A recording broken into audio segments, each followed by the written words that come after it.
Sorry, folks. Sorry, folks. We're late. Who's out front should have told you. Sorry, we started a couple of minutes late. My computer was it was hating me for a moment there, and we're also an hour later. Because our buddy Joe's daughter graduated high school today. Congratulations! Oh, And he had the graduation, and so we started a little bit late, but he's still not here, so he probably will jump in when he can, which that's much more important, and believe me, much more important than Halloween ends. yes. So if he jump in, hopefully he jump in. Yeah. So exciting. and here comes the culmination of all these watch-alongs, of all the Halloween watch-alongs. This is it. And don't worry, we'll go back to watch some more somewhere down the road, I'm sure. Somewhere down the road, yeah. Especially around Halloween time, I'm sure we'll do either the OG or Halloween 2 or just the TV version of 1. TV version of 1. The TV version of 1 or the TV version of 2? Both. Yeah, we could do that. I'm looking forward to that. I know we were talking about, somebody mentioned about maybe slipping into the Friday the 13th. So I'm game for anything, or some other horror movies. We are going to be watching next week. Hold on, I wrote next week is our monthly comedy watch along. So next week is Caddyshack. Oh, Spalding. I want a hamburger, no cheese. You'll get nothing and like it. And I believe my son wants to sit in for that one as well. That's God, my brother will be on for that one. I think that's one. And then the following week, our buddy Colin Moody will be joining us live for our watch along for Amityville 2: The Possession. And actually, well, you mentioned something about maybe stopping in tonight. So, Colin, if you're up, hello. It's 3:12 a.m. in Belfast, and he will also be joining us live. There he is. Speak of the devil, Colin. How are you, bud? Cool. And Colin is going to be joining us. He's still coming in with us on Sunday night, correct, Colin? So that should be fun. He's got munchies and everything. 3 a.m. You are the man. Yeah, we got some goofy weather here, Pat. I don't know. We're at 60 and rainy. Yeah, it's rainy in crapola here, and I'm not even going to complain because I don't care. It's Tuesday night. We need the rain.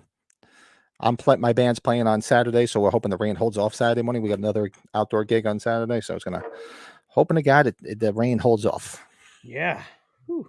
Cool. So Colin will be joining us on Sunday night. Awesome. Yeah. So I'll send you after. I'll reach out to you one night, maybe. Looking forward to it. Either Wednesday or Thursday night. You let us know a good time. We'll reach out to you. We'll get everything set up and plan everything and go from there. Yeah, it'll be a lot of fun, man. That's going to be fun. You sent me a photo. Is it something Halloween Ends related? Yeah, it's just the signed poster for later. We could show. Okay. Yeah, I'll definitely bring it out. Show everybody that. It's the only thing I've got right now. I'm about 3 hours deep into Red Dead Redemption 2, so I might be doing a listen along. Is that a game? Must have just came out, or that must have a video game of some sort, right? I've got them so out of the video games. So I've been. Look at this, Travis. The man, the myth, the Moody. I like that. It's like a furnace here at the moment. A Rarica, really? Wow. Travis has got some good one-liners, man. He knows it. He's creative there. Wow. What's the temperature over there in Ireland? It's Celsius, but I'm sure we can figure it out. What's the temperature over there? I'm surprised it's that hot. And yeah, Joe the horror guy's here. What's up, Joseph? I saw something you post something on Facebook, on YouTube about shutting your channel down, and now you're here. What happened? Why are we shutting your channel down? Yeah, don't shut that down. Isn't that weird? Yeah, we're on the last one. Yeah, we are definitely on your channel back. So without further ado, let's start this. Yeah, because it is an hour and 50 minutes. And we're already 15 minutes late because I had some computer issues. My computer was fighting me. Let's get this thing. Yes. Yeah. Let's get this started. So we have it queued up. This is the regular version. Everything's the same. But somebody was hurting who the hell was hurting your feelings, Joseph? Come on. We'll have to kick this guy's ass. Yeah. Come on. We got your back. So countdown 3, 2, 1, and play. So we're starting it. So it's going to be here's the Universal, and you're hearing the freaking DJ. Let me just lower this a little bit. We were already doing the show together when I went went to a screening, I think a day or two before it was out. I think it was on Wednesday when it was out on Thursday, I think. So, Yeah, I remember that. Yeah. yeah, because I think I remember just messaging you guys saying, "Up, this is going to be a conversation for a bit." Yep. Yeah, I watched that Peacock right away the next night too, because it was at Yeah, I midnight. did.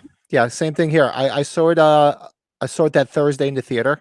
Me and my daughter, and then yeah, and I did have Peacock just to watch it again and again, and hope for a different outcome, but it just didn't come. No, but there's certain aspects of it that I seem to grow to like. Of course, as you see it, you get kind of. Joseph saw it in the theaters and on Peacock too. And we got our Halloween 3 tribute credits here, right? And I saw, and I'm sitting there in the theater, and of course I look at my daughter. I'm like, "Oh my god, it's the freaking Halloween 3 font!" And of course my daughter is just like, "What?" I'm like, "Don't worry about it. There's something wrong with your father." You're like, you don't have to talk further. So yeah, this is a year after what had just happened. Right. It was up to like 27 degrees. So 27. Well, I don't know what 27 in Celsius is.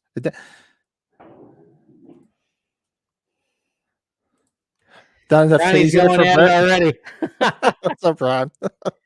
Ronnie, I left one of my lights up, and well, no, I left the light up so you can see the other room. I will say this. I do like kids, but this little kid was a real son of a bitch. I'm sorry. Oh yeah, he deserved it. He was a little fucking dick. Just kidding. He really was. You know the Corey character. Yeah, he gives a lot of. He was very good in the movie. You know what I mean? Oh, well acted. Yeah, there's no argument with the way Rowan Campbell acted. And honestly, and we've mentioned it. I know I've talked to you about it, and I've mentioned to hundreds of other people. Like this would have been great, a standalone anthology part of it, where Yeah. where he this happens and he becomes possessed by Myers and wants to become Myers, like an outcast. Not necessarily the way they did this, but that's just me. Now, isn't it? She's wearing that same dress when she runs into him at the bar later on, right? Isn't she wearing like the same outfit? Yeah, yeah, because there was a Halloween party at the bar. Yeah. Yeah, I'll be good for you. I'll be good for you. What a dick the kid was. What a dick. Like the one guy who was dressed This like the doctor in Halloween Kills. Did the little asshole live across the street from us? the dad gives me Gary no, Gary Cole's vibes. Bill Lumberg from Office Space. He gives me a little of that vibe. That guy's from the Chicago area, so Oh shit! Yeah, no, we started it, Colin. I gave a countdown. 1, 2, 3. So we're at right now. I got 3 minutes and 22 seconds going. yep. Right when the The mom's mom's talking to mom's Corey here talking to Corey. in front of Exactly. the lamp here. I'm sorry. Yeah, I did a countdown. I thought you grabbed that. I apologize. Probably couldn't hear it over me yapping. Nick Push, what's up, Nick? Wait, more Halloween fans upset with Corey? No way. No. No. As you notice, I got a slight weight problem. No. That's like the John Candy stripes. No. That's right. No. No. Swallow a lot of aggression, along with a lot of pizzas. Now, what's this kid doing now, or Corey? He's doing. Look at that's a Bill Lumberg looking guy, just younger. He's doing the Hardy Boys movie. Is that what I think they were saying he's doing, or the show? I think so. I think he was doing it before. I could so see that too. I grew up watching the original Hardy Boys, and he so looks like he could fill the part. And then there's our little Carpenter tribute. Carpenter thing with the thing.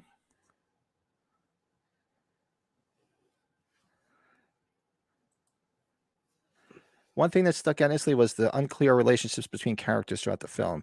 The way the dad starts out brushing off Corey to play around with him.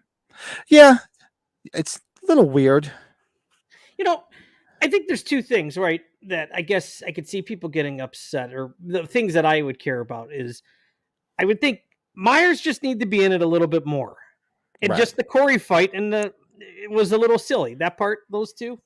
Myers is in it a bit more. You don't see him until what, 45 minutes? Is that what we timed it See, at? but I thought it was I going to should have set be the timer. when they talked. That's a good idea. Yeah. Well, we'll just watch it. Just see what the timestamp is. But I thought when they talked about like a almost like a Myers clone, and I thought they were going to be in tandem, and then maybe meet up at the end, and Myers kills him. None of this. where he was like possessed by him and comes and Well, knocks the in a mask way, piece weren't they out. tandem though when they went to the doctor's house? But like I'm just saying, like totally separate from each other, like just like sort of what's a good analogy? I'm trying to think. Where they're basically doing things and neither one knows what each other are doing, and then somehow some way they meet towards the end. Now, yeah, it's a good point here. What Joseph just asked, if yeah, I want to hear everybody's thoughts. Did you guys overall like this movie? You're overall disappointed? I know Ronnie and Blake had a real good show where they talked about all three of them, and I got what they were saying with it. So, Oh, I gotta go watch that show. I've yeah. missed it. I saw that they had that up there. I Do I hate this movie? Wow, Colin, No. that's a good question. You wouldn't have, yeah. More disappointed than anything, especially, and we've talked ad nauseum about this. If you read the novelization is a lot better.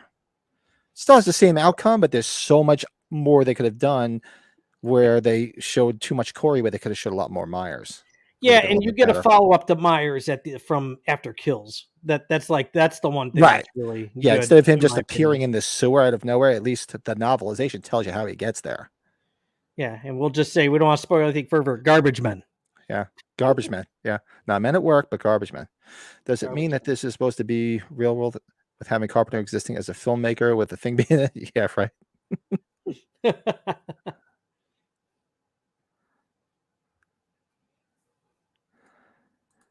Well, that's the problem with Halloween fandom is I've just in like the last 6 or 7 years, it's gotten so toxic. People just get so mad. It's like, why? It's a movie. Don't get mad. I mean, look at me. I'm a freaking Halloween fanatic. I'm a jackass, Hey, but I don't get mad about it. I'm disappointed, but if I talk to plenty of people that say they like this movie, and I'm not going to sit there and yell and get it. Oh, you know what the fuck you're talking about? You're an asshole. No, if you like it, hey, more to power to you. I don't give a shit. The Corey character outkicks his coverage when he gets with Allison. Come on now. Come on. Hey, you can say what you want. He nailed her. Yeah. Nailed her right there in Laurie Strode's house. He nailed her. And we could go without those cherry blossoms, of course. Yeah, the cherry blossoms. Travis said, I felt the film disjointed and slow, where the previous two were fast-paced and had charisma. That's actually a really good observation. It was very disjointed and very slow.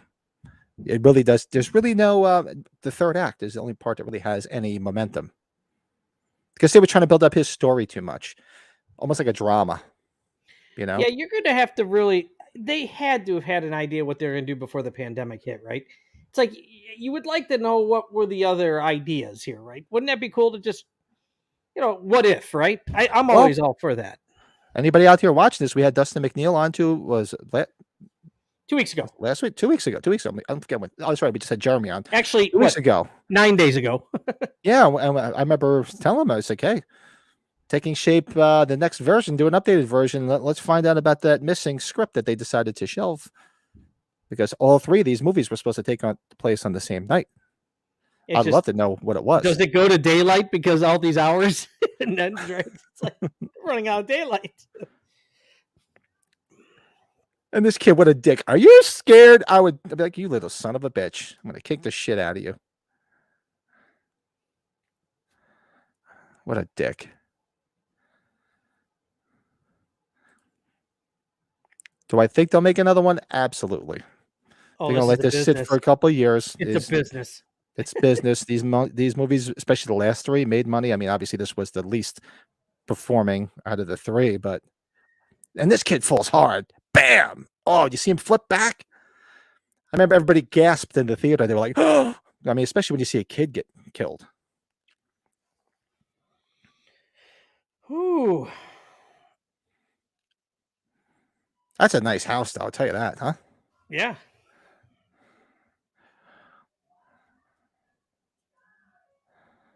I better turn that down a little bit, shouldn't I? Yeah, I think this was probably the least of the scores, right? Of the three. Right. Yeah, he did really age.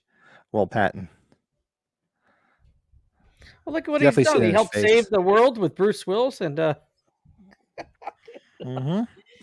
Armageddon. Ghost is in the chat. Let's see. Ghost.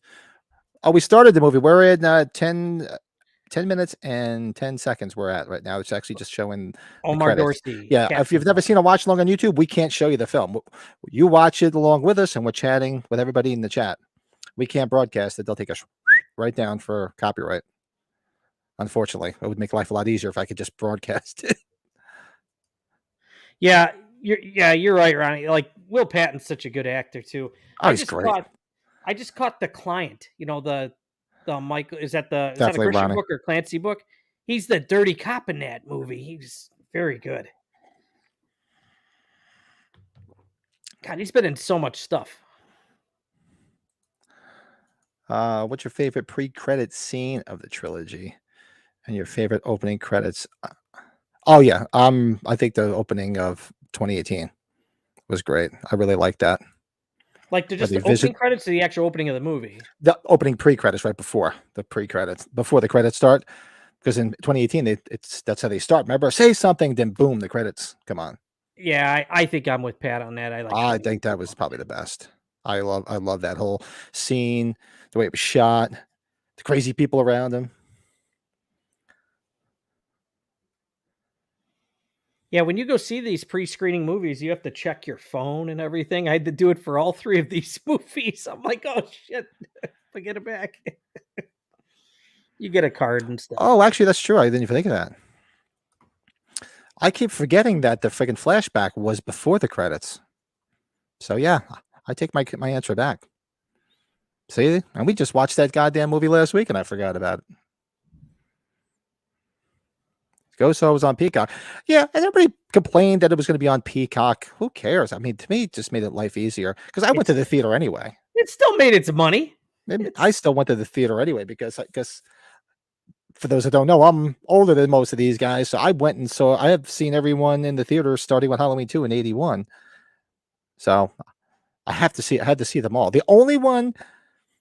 No, actually, no, the only one I had to see twice was, well, I did see a few of them twice, but Resurrection, because I told that story how the movie broke 20 minutes into it, which I should have known then not to go back. See, I tell you, man, I know it would have been silly. I just thought it would have been awesome if Myers picked up Allison's phone. Or not Allison's phone, Judy Greer.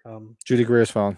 Yeah, I mean, you know what's happening. Just in that like homage to the first 78. Just yeah, that would have been great for him. You put it right next to his ear. I think that would just been cool. But although everybody was like, well, it kind of would have been cringy if he picked it up and I had to slide the thing. Like you could see Myers like slide to answer the phone. You don't. Be a little weird. I don't think you do. I think you just he does it. You don't see it on screen, then he just goes to that. That's probably right. That's true. They can do that. Sure. And we're gonna see what's his name's mom, or did we just see it here? Yeah, right here, right? There's Oscar's mom. Oscar's mom. She's in his costume, and she hung herself. And what's his name is right up here. He's the one. He's carrying the ladder, isn't that? What's his name? Hardison, right? Brandon Hardison, or? I think so. That was him, right? Yeah, I thought so. Passed by too quick. You guys probably. He's all over social media. Yeah, we had him on our old podcast. Nice guy. Another example of the unclear characterism is Corey with his dad. The first scene with them gives the impression that he's just his boss. The Riv. Well, Travis, if you read the novelization, it's not his father; it's his stepdad. That's right. If you read the novelization, it's actually his stepfather. It's not his father. His father ran off. If I remember correctly, am I right? He left the mom. In the book, novelization. Yeah. Our guest that we had on Sunday, Jeremy Moorhead, he said the same thing when Pat and I talked to him when we did our Carpenter ranking the first time at top movies. Talked about how in the theater when you first hear the stepdad say, "I hope you find love," I just bursted out laughing. That's what he says, like, "I hope you find love." I hope you find love. Oh God, that was so funny. I was a little cringy. All right. Everybody hit that like button and all that other happy horse shit before I forget, because I always forget about that. Let's see what else is going on. The Ghost says, I have a new reboot or a new timeline idea. I'm assuming that is. Yep. Throw it in the chat. I like to hear it. Yeah. If you don't mind. I'm not going to steal it, believe me. I don't know about these other guys, but I'm not gonna They steal it. go through really quick there at the beginning. They're showing the newspaper clipping of the Myers house being demoed, right? They showed that Yes, very that's what that briefly. was. Briefly. Joseph likes M. Night Shyamalan movies. I like majority of his films. I like Knock at the Cabin. I thought it was a fun watch. He's a hit or miss, man. You know what I Yeah, mean? I thought it was pretty good. It wasn't the greatest movie I ever saw, but it was entertaining. Old kept my attention. So did the Knock at the Cabin. Yeah. Yeah, Every time I think of Knock at the Cabin, then I'm thinking Cabin at the Woods. I'm like, that's I another know. I one. get them mixed. The names I get them mixed up. Major issue for me is really the sound mixing. There's several scenes in the first half where you can't understand what people are saying. The mother and the Halloween party being the main one. I didn't notice that, man. Yeah. I know it's cheaper where they shot these in, Georgia and the Carolinas. What would you thought if they would have went back to South Pasadena? I know it would have been expensive. It would have Oh, been that would have interesting. been. I think that would have been a good nod to end the series, That's where what they made Rob Zombie's movies really. That was a nice. Oh, the first movie, a nice that touch, would have right? been really cool if they did that, and a good way to end this so-called timeline, because they'll bring it back. Does his stepdad have a little Ron Jeremy in him without the long hair? Question: what's y'all's favorite TV show? I don't really watch anything that's current that's a favorite, but if you ask me what my favorite TV show of all time is, well, I'm sure Brett could answer that too. What's my favorite TV show of all time? Pat, what is your I favorite did. TV show? I did. Oh, it's I just Twilight did. Zone. Sorry, Twilight Zone. Yeah, Twilight Zone. I was just Well, watching it before I came down here because it's on Pluto TV every night. Like I've been seeing all 158 episodes 1,000 times. Breaking Bad or The Sopranos for me. It's a very much a toss up between those two. Oh, if I can easily come up with that, that would be a good top 5 or top Yeah. 5 TV shows. Everybody's saying this Succession show on HBO is really good. I'm going to start watching that. What did my daughter just start watching? I just got HBO Max for the month because she's watching something. I That's forget probably how. Pat's number 2, Ronnie. That's probably Pat's number 2. Forrest Gump's dad was crushed by a cargo container full of bananas. Is Oh, that what? Pat, no, our number Really? 2 is probably Married with Children, right? Or 3 for me. That Married with that might be Children's big. that's for me. Married with Children probably be number 3. Number 2. Wow. Honestly, Would my be number Seinfeld. 2. Probably Seinfeld, yeah. Actually, no, my number 3 would probably be that 70s show. Yeah, hey Byron. Yeah, I think he's doing the Hardy Boys, is what I had thought. I'm gonna look that up. Rohan Campbell. What's Colin got in there? Colin's Twilight Zone, Sopranos, Bates Motel was what a great show Colin, that good was. one. Bates Motel. I love that Oh, show. I never Millennium finished Millennium. show That's the too. Lance Hendrickson show. That was a good show. Yeah, Millennium was really good. How do you feel looks like a giant city all of a sudden with bridges, overpasses, and even sky? I know. Now, So we got John Carpenter got shit for palm trees, and now this is a giant city. now they confirmed. What was it? I think it was Sean or even Chris said that the homeless guy Nick Castle did want to play that guy, right? Isn't that what was said? He wanted to play the homeless guy, and if you guys have read the novel, the homeless guy plays a much bigger role in the novel than here. He's just picking through garbage here, and he's fighting with Corey later. But he actually plays a much bigger role in the novelization. Oh, the Hardy Boys was a TV series. Okay, so it's over now. It ended this year. Boy Meets World. Oh yeah, God, I used to have the biggest crush on Topanga. Still looks good too. Did anybody ever watch in the early '90s Parker Lewis Can't Lose? I love that show. Parker Lewis Can't Lose. Good show. Yeah. Oh, so good. Ronnie says, "Am I the only one who wishes Edgar Wright would have made a theatrical version of his Grindhouse trailer? Don't. Weren't you guys? You guys have been talking about that on your channel too, if I'm not mistaken, right? I've been so busy, I haven't been able to watch a lot of stuff. Oh, Cheers. Yeah, Pat and I've talked about Cheers a lot too. Yeah, I was watching Cheers too. That's one thing. I love my movies, but my wife will tell you, like, from the second I come home to the second I probably come down here or go to bed, there's a TV on, and it's usually on old TV shows like All in the Family, Maude, Cheers, Frasier, The Twilight Zone, obviously. Mr. Moody is backstage, by the way. And what's really cool is the one channel on it's called, I think it's called Classic Dramas on Pluto TV. They have the Twilight Zone, and they have the original Fugitive on there, so I've been watching that too. That's not bad. And this is probably most people's problem is, like, seriously, everybody here has been in high school, Everybody's gone through high school. And the guys in the band were not bullies, guys. Sorry. They were not a bunch of bullies. I think most recent, Schitt's Creek is awesome. Schitt's Creek was a real good show. You know what? I got to get back on that. I've seen a couple of episodes, and it is funny as hell. I was a fan of Ted Lasso. Pat and I talked about that, and that pretty much kind of ended. Look at Brett and I are talking about we're gonna have to do a whole show on Seinfeld one night. We really have to.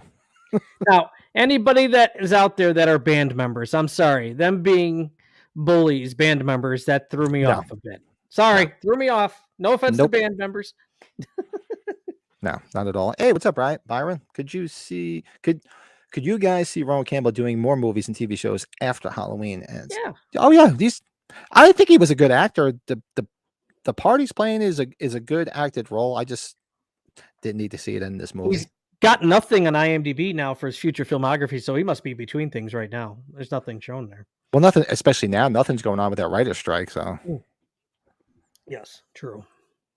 Married with Children is top 5. Absolutely. Cheers. Watch it every night. Brett will attest to that.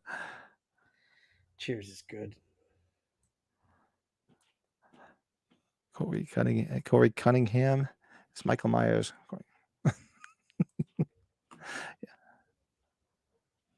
See, some people like that Hannibal TV show. I know Byron was just saying something about that with using Corey.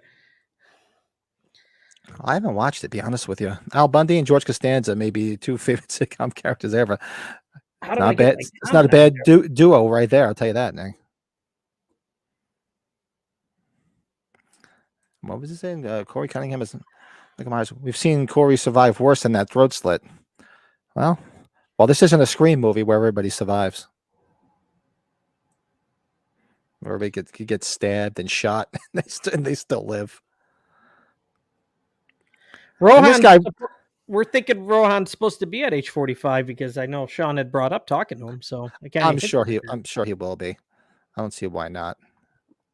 Nobody should give him a hard time either. It's like, damn, just acting. Oh yeah, there's another one too. Third Rock from the Sun. Oh, what a great show! Love that show. And The Office too. God, we're gonna have to do like a top 10 or a top 20 because I can't fit them all in the top 5 when it comes Joe's to some in really good backstage shows. thing, Pat. If you didn't see the message, so. Oh, Moody's mind is with us. Oh, looks like he still has graduation. You still at the graduation? Oh, yeah. Oh, cheeky baby. How are you? Hold on, check it out. Graduation's still going on, huh? Yeah, dude, it's running hella late. I'm still representing though. Check out. There you go. Joe was at his daughter's high school graduation. Hell yeah, guys. But yeah, we're about midway through, so I just wanted to come on real quick and say what's up, fellas. What's up? And don't worry, Corey's getting the glass out of his hand right now, or he's getting sewed up. That's hilarious. Yeah, if you get back enough time, hey, man. Jump in if you can. If you have time later, hop in. If not, don't worry about it. That's more important. Sounds good, fellas. Well, I'll talk to y'all later, man. Later, buddy. Right. Later, guys. Can we talk about Andy Manichek wearing that mask again? That was pretty impressive. You like that, don't you? You like it. You're dirty. Yeah, exactly. Band members were pussies. I don't understand that logic. I mean, why isn't he being chased around by like a bunch of huge football players or something? I don't know. Did you guys watch any of Gary Shandling's stuff, like Gary Shandling's show or Larry Sanders? Those weren't bad. How do you get your comment on there? Just throw it in there. Yeah, throw it in there. Sorry if we didn't say anything. We're just moving kind of quick here, my friend. Yeah, I'm trying to get to everybody. And anybody jumping in, we're just at 24 minutes and 14 seconds. See, and there's the alternate ending here where Lori felt like she got evil, right? Remember, there's the back of the DVD shows the scene where Allison's at Lori's front door. Remember? That's like he pretty much tells her to leave, right? Isn't that what I think has been said or read? Bring back Jamie and Rachel. Hey, but there's a lot of people that want that. People want to pick up from 4. I just don't know if they would do it. Yeah. Yeah, he's a decent actor. He did a good job. Just exactly. It was just not the right film for him. Like I said, this would have been a great anthology story where he's possessed, where all the shit's happening to him. Like and you just take the actual Lori and the granddaughter story out, and he gets possessed because he basically escapes and wants a way out. Or just look how it turned out for the Rob Zombie remake. He had such a shit life, and look what happened, and he turned into a killer. Could have did the same thing here, where all this terrible shit happened to him, and he turned into a killer. What'd you think of that scene where Lori throws the pumpkin shit down on the ground and talking about tits. And shit? Yeah. That was different. Oh, there's another thing with this movie. What's her name? Lindsay's a waste in this movie. Lindsay's a waste. She's a complete waste. Complete waste. And Corey's mom, she's a freaking lunatic. She's even more of a lunatic in the book. Don't tell her about the motorcycle. That's right. Yeah. Don't tell her about the motorcycle. What's with the pinky ring? Dewey from 1 through 4. The pinky ring. I guess that was their way of. That's how you always knew it was him. Yeah. Because remember when they showed that little trailer, and everybody said, "Wait a second, Michael Myers doesn't wear a pinky ring." It's funny. A lot of shit happens in the junkyard in this movie here. Another good show. Curb Your Enthusiasm. Yeah, Bates Motel. I was a big 24 fan. I know a lot of people didn't like 24 was a good show. Yeah. 24 was very good. Oh, and it didn't last long. I'm going to tell you, the Exorcist TV show they made that Gina Davis was on, I wish that would have gotten more. Admittedly, I didn't see it. It was good? I really enjoyed it. Yeah, the 2 seasons. The Following with Kevin Bacon. Did you watch that, Pat? It was 3 seasons, I think. No. I don't know how that movie aired on TV. It was so violent. No, I have to go back and check that one out. I imagine Will Patton getting the call for Kills, hearing he's going to be a major character, and getting the script for Ends, realizing he's going to catch a can of beans and some cherry blossoms. Oh, God. Well, he probably said, it's a paycheck, right? That's a cherry blossoms. I'd assume since they're between movies, age 45, I'm willing to bet that Malika Akkad will have a panel about the future of the series. He did at the 30th. So I'm sure, yeah. Could you do another trilogy with Allison that picks up after Halloween Ends? I could see them doing something where she goes on. I mean, I don't know though, because I mean, what the outcome of this movie is, they put him in a meat grinder, so I don't know. I mean, they kind of really wanted to make it final here, and there's Will Patton making croquettes. I gotta look up his ass too. He's done a lot.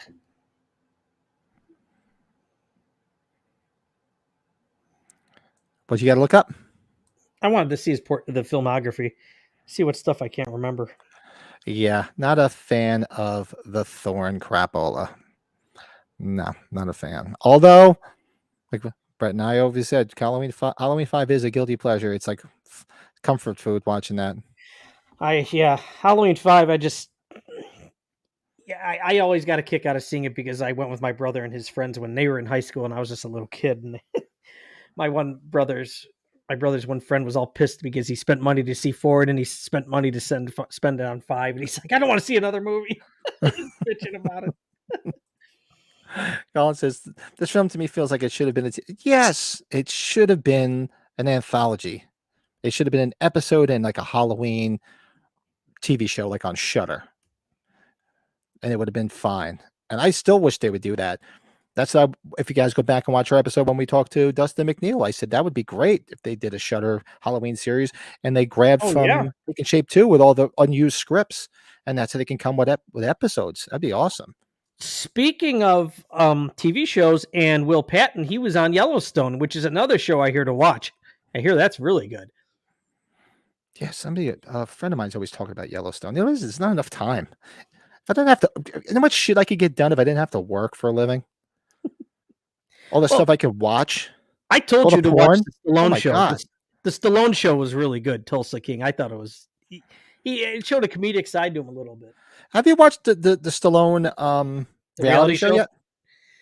Not yet. Yeah, I keep seeing it advertised. God, he did a lot of TV stuff for a while.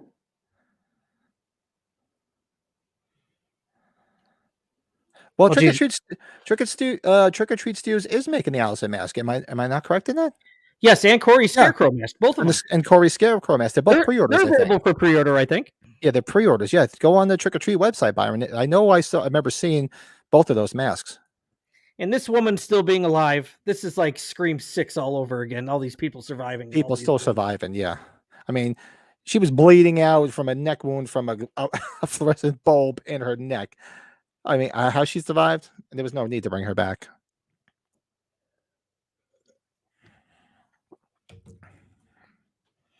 Yeah, it's wild. I have not. Have you seen the Whale movie? No, but I hear that's the whole movie, Pat. No, or is he mean Whale? That's you're thinking of the Brendan Fraser movie where he's 600 pounds, right? That's what where he won the Oscar. All right, hold on a second. Let me clean my glasses because I thought it said the Whale movie. My apologies, Ghost. Have you seen what this whole movie? Yes. I mean, this, several times. But for some reason, when the comments are smaller on the right until I bring them in the main screen, and I looked real quick at the Whale, it still looks like the Whale. Man, I must have to get a stronger prescription, man. I'm getting fucking old. I can't see shit anymore. Well, Ronnie's a wrestling guy. Will Patton was in that movie with the Big Show, Knucklehead. I never saw it, I don't think. 24, Brooklyn's finest. Oh, I can't. Exactly. Way too much. He didn't just put that bulb, a quarter. He fucking rammed that thing in there. How anybody was supposed to survive that, or for whatever reason, I have no idea. Tell you, this was I do like this sequence in the bar, probably because I'm a big Dead Kennedys fan, and I know Colin's a Dead Kennedys fan. So when I heard them playing Dead Kennedys, I was like, wow, that's pretty cool. And there he is, the castle. There he is. There he is. I think the Scarecrow mask is cool too, though. It actually is a pretty cool mask. What do you think this other girl works in a doctor's office? She's pretty good looking, right? What was that? She's pretty good looking. Who? The other girl that works at the doctor's office. Oh, yeah. Matt Arts interviewed her, didn't he? Matt Arts interviewed her. If you follow her go look her up on Instagram. She's like this amazing gymnast. You got to see the shit she does. She'll a guy she'll be up on her, like doing a handstand. The guy's holding her up and flipping her, doing all this shit. It's not just like gymnastic stuff. It's just like crazy, crazy shit. Go look her up. Handstands, like the Iron Sheik. He would do handstands and do his lines of coke while doing handstands. Yeah, Jabrone up. Rest in peace, Sheik. Oh, Sheiky Baba. Sheiky Baba. God, she looks really good in this here, man. Brett's mesmerized by Allison right now. Yeah, better watch. But I just can't believe she lived here part of the time. She lived in suburban Chicago. You look her up. You look her up. Wheaton, put Wheaton, or what's her name? Andy Matichek, Wheaton, Illinois. She played soccer here. Travis, it would have been funny if the woman from Kills was wearing the sleep apnea mask that smelled like Lucky Strikes. Nice one. I like that. Yeah, see the TV show thing. That's something now. That's one though. You can't just think of it right away because there's stuff you'll miss. You'll have to think about that for a few days.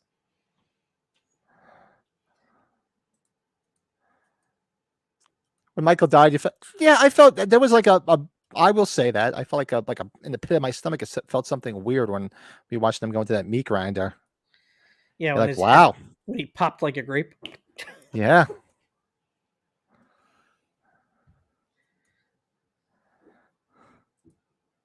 I did go see them. Shit.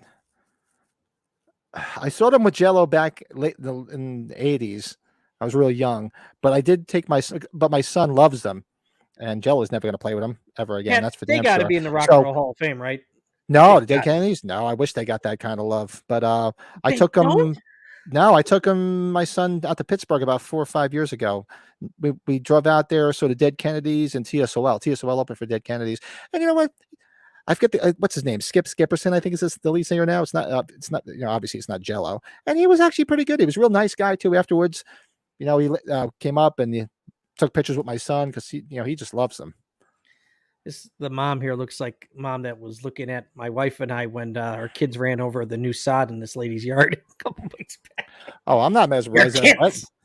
Brett, I know Brett's. Oh yeah, Byron. Sorry about that. That was. He's got an eye for Allison.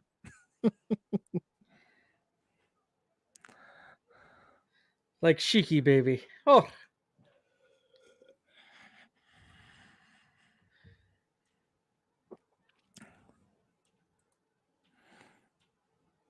Oh, Morgan. Which there was a couple of cute girls on that show. Yeah, I couldn't believe. I'm sitting in the theater. I'm like, wow. So obviously, I think what's his name is the guy that likes the punk rock, Ryan Turek. Yes, Ryan Turek is. Because I follow him on Instagram, and every once in a while I'll see him wearing something like a punk rock shirt or something like that. So it must have been him that was putting this shit in. I think he worked for Byron. Patrick Pat Ring is Patrick's my middle name, so I'm Brett, but that's pretty funny. Byron, we know Byron from what? Is it maybe the Slaughtered Lamb stuff? Maybe I can't. Yeah, I think it's that. I don't know.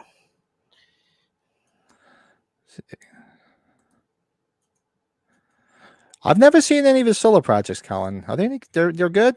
Is he still doing the Guantanamo School of Medicine? Guantanamo. Yeah. Guantanamo Bay? What? Guantanamo School of Medicine. And plus he does a lot of spoken word stuff. So I haven't seen him anywhere around by me to go see him. So yeah, so Ryan Turek is the one that's into that. I was curious. I'm like, somebody had to be into it to put this in here. Turek, before he got into producing, I think he worked for what? Bloody Disgusting, or he worked for one of the horror sites, I thought. Sean worked for Bloody Disgusting, I think, too, didn't he? Way back when? He worked for Horror Hound. Well, Horror Hound he does with the magazine. Yeah, I don't think he worked for Bloody Disgusting. I could be wrong, but I know he definitely worked for Horror Hound. Now, I can't remember. What's the deal with the girl on the billboard again? Is that somebody Michael took? Yes. It was in the book. That was in the book. Exactly. Okay, sorry, another spoiler. So if you guys watch the book, she's one of the girls that gets killed by Michael in the book, and she's missing. That's why she's on the billboard. So when Michael disappeared, I'd assume they looked in those sewers at first, right? Maybe he just showed up in there later on. He did. Remember where he starts out? Remember in the book, he doesn't start out in the sewer. He starts in that factory. Remember? Yeah. He's in that abandoned factory. And guys, we will be watching after we finish tomorrow. So shout out to anybody that's interested. Tomorrow night is episode 2 of our Halloween 3 movie book club. So we'll be discussing chapters 5 through 9. And then when we make our way through 3, when we finish 4, we're going to be doing the trilogy. Oh.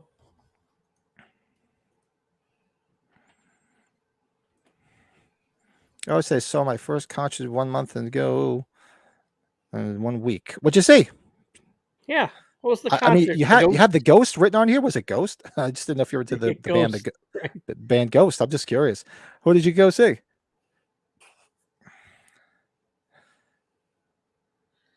What were these kids trying to do? Were they trying to like pretend he was like a hockey player and try to put his sweater over his head? Yeah.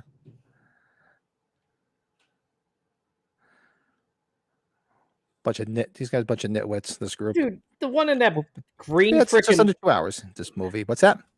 The one with that kid with the green hoodie. What kind of freaking haircut is that kid sporting? Damn. I don't know. They were just definitely. They were like the Misfits from the Island of Misfit Toys. Oh wow! You saw the Cure. Nice. How were the Cure? I heard the Cure's.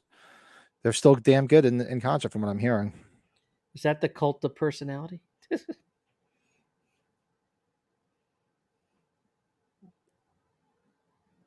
What is he saying? I never noticed what he's saying. Yeah, he's mumbling. So yeah, with Guantanamo Bay and the spoken word. Yeah, I have to look up and see if he's going to be anywhere in the area. I just never see him anywhere around here in my neck of the woods. I was going to go see TSOL over in the city, but I get something going on the same night. And The Damned, I missed The Damned, which I was pissed. Pat, did you ever come home after a night of drinking and try to make some food and get frustrated like her? Oh God, how many times I was burning the house down? You? I almost had that happen with a pizza in the oven. I left the frickin' I fell asleep. I got to the point where when I would come home and I would just be like, you know what, I'm just making a sandwich. It's easier just to make a sandwich than try to cook something. Yeah, when Lisa and I were still in the condo, there was a Burger King that was open until like 3. That was awesome. Oh yeah, It was so close. I was like, yes. Our first when my wife and I first moved in together, I was a superintendent of an apartment building, and we moved in together, and we were the supers, and that's how we saved money to buy our first house. But directly across the street was I don't know if they have them out by you, Circle K's. Oh yeah, Circle K gas stations. Yeah, Yep. it was a Circle K right across the street. So I can tell you how many times I was in like my freaking boxer shorts, drunk, staggering like across a 4-lane highway to get like those freaking roller burger things, those things that look like they're hamburgers, but they're logs at Oh like 3 yeah. o'clock in the morning, drunk. Oh, those look disturbing to me. Oh Colin- God, I used to love those things. Oh, Colin brought up John Connor's friend with that haircut when they go to the mall to play the video games. Yeah. Yeah, true. No, Joseph, old. I didn't mind old actually. It held my attention. I don't know if I Honestly, watch it again. How was it? I didn't see it. It's worth watching. I think. I don't think his stuff you can watch more than once. You know what I mean? I think it's one-time viewing. A lot of his stuff. Just my opinion. See, this was weird, where Michael's looking into his eyes, and he's supposed to like see the despair and all the shit that's going on, and lets him go. This was a little. No. I think what I need to revisit is The Game with Michael Douglas, because that was a movie I said I'd never see again, and now I just want to experience watching that again. Remember, once you saw that, you're like, okay, you get it, you got the whole thing. Game was a good movie. I can see, yeah, he does. He's a very low talker, so I don't know. I do see what Byron. you mean. Yeah, Byron. I hope Andy does more stuff besides horror. She's good enough to where she can. In my opinion. Yeah, this guy right here, this homeless guy, has a much bigger role in the novelization than he has here. And I think this would have been good. This would have been good if Nick Castle played this instead. Did the novelization explain why he wanted the mask? No, I don't think. It didn't really say why he wanted it. He was just a fucking wacko. Yeah.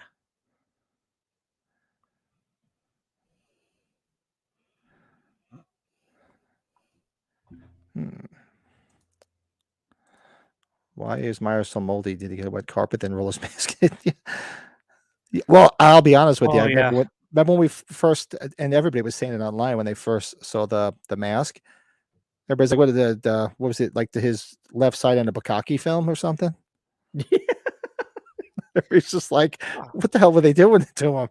Well, good night. Good night, Joseph. I wish you could stay. We get it, though. Have a good night, bud. Be good.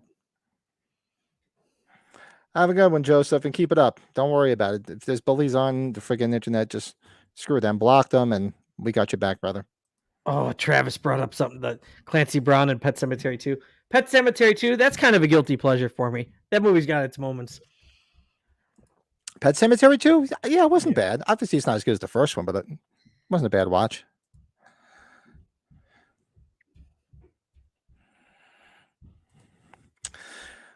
Colin says, I think you're old punk. I grew up on it. I played shows with a few of the new hardcore bands like Harmony of All Band, Grow Up Mags. Yeah, I like I'm going to say that a little bit of the heavier punk, a lot of the CBGB, the second wave of punk that came out in the 80s, which was a little bit heavier. But I was like an old school punk guy in high school. What about the Sex Pistols? That was I was just about to say I was that guy in freshman year walking around with a Sex Pistol shirt, the Damned, Dead Kennedys. Jesus, who else? I was also a skateboarder, and it went hand in hand. Agent Orange, JFA, all those skate bands. Were you into ska? Like Fear, the Mighty Boss actually going to see the Circle Jerks. The Circle Jerks are playing by me. Okay. So what was that? Ska? I like ska, but I was never over the moon about it. We got to meet the Boss Tones when they were leaving our concert when I was in high school in Chicago, and I always liked them. I was into them for a bit. I always liked Madness. That's old school. Yeah, 80s era.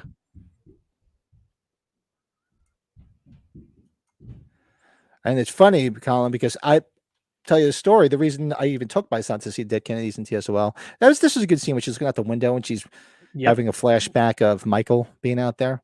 So that's pretty cool. It's effective. Was that a publicity shot you put on the bottom, Pat, where they got their backs to each other? Yeah. No shit. Yeah. That's cool.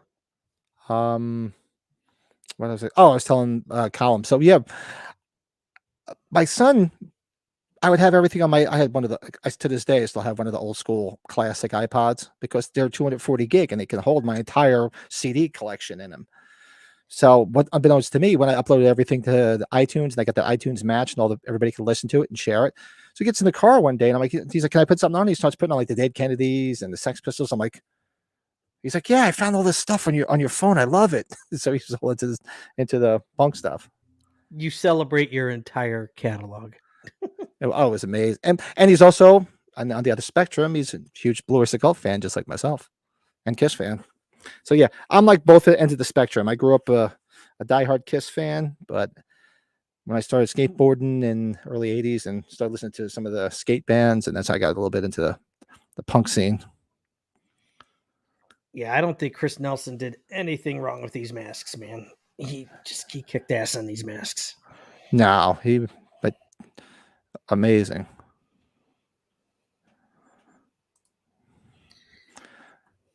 You're about to give us some nostalgia. What do you got, Ghost? The Ghost. Oh, the scene with the shape. We saw the shape. The little callback to H1. Myers mask is moldy because of the years of sweat bacteria. Yeah, that's where he was going because it makes sense. But the first, if you remember the first release that Tots put out, it really did look like it was on the floor of a gangbang. It really did. But you know what? To Todd's credit, they made them better. The next few molds actually, came out a lot better because somebody must have said something like, "You better fix that." There's such a market for those things, and that's something Pat and I are just not as much into. I respect it up and down. It's people can get really creative with the masks. It's just people that spend tons of money on those masks, man. I have nothing but respect for you. It's just not my thing. I have tons of masks as people see, but I just don't. You and I are the same. We just stick to the Tots masks. I bought the one expensive one. I had that Chris Morgan make one because he did a hell of a job, and it's easily probably my best. Plus, when they're lit up, look at them. They look fine. They're fucking If unbelievable. you light them the right way, you can pick Michael's nose right there. I want to get mine and see how it looks on the screen here. And the best is right here, my Bucky helmet. Government issue, great band. Yes. Minor threat. Yep. Verbal abuse. Oh, Black Flag. I love Black Flag. Yeah, they did. This guy just did a hell of a job. Just to me, it just looks spot on to the original. Lights up pretty nice there. It does. It looks good. Yeah. You can really adjust the hair on this bad boy.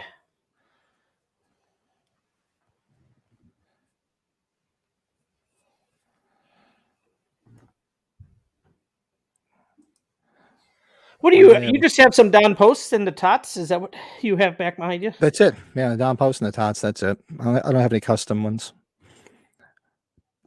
Now you sort of watch. Yeah, I've done that before. I actually used to do this thing. I remember back when I was in college, and I rented a house with a couple guys from high school, and we were all going to school together. And every year on Halloween, I would do a marathon where we just start the movies. And back then, that was last movie would have been Halloween 5. We did 1 through 5 because that was 1990, and then 92, 93, then 93 I moved out because 95 was when 6 came out. So yeah, we used to just do all 5 of them in a row and drink all day. You know, Pat, that might not be a bad idea before the convention. Maybe we do the storyline ones and just do like a 4 or 5 hour thing. That would be bad to do. You do 1 and 2 one night. I could do it. I'm gonna have to take pee breaks, but I could do it. You could do 4, 5, and 6 in one night. H2O and Resurrection one night. Rob Zombies one night. these in one night. H2O and Resurrection. Yeah, I'm gonna have to take a lot of bathroom breaks because I'm gonna need a lot of alcohol. And this guy was such a dick too. This guy did a good job. Yeah, he played a good dick. He played a good dick. Played a good dick, didn't he? You dick!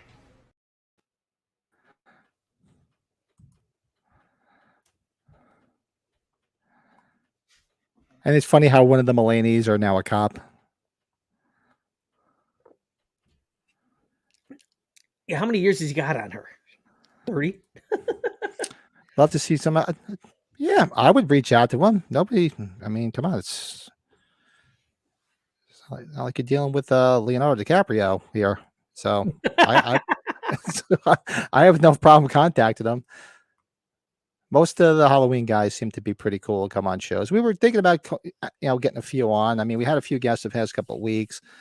Our old podcast, we had Dan Farron's on. I know I'm sure I could. If I reached out to a couple of the people, like some of the Myers actors and stuff, they probably would come on. Yeah, and we'll have Sean on again here before the convention. When I see probably him here, we'll talk about it, see what weekend works well. So we'll find out, and I'll probably do some. I'd like to get him on, probably like a month and a half or so before, and to talk more about everything that's going on. And of course, my son's staring at me. Yes. I just came to bother you. Oh. I came down here to get a drink and figured I'd bother you. I didn't realize it was Tuesday. Yeah, watching Halloween Ends. Yes, indeed. Hey, Terrence. Fred says hi. Howdy.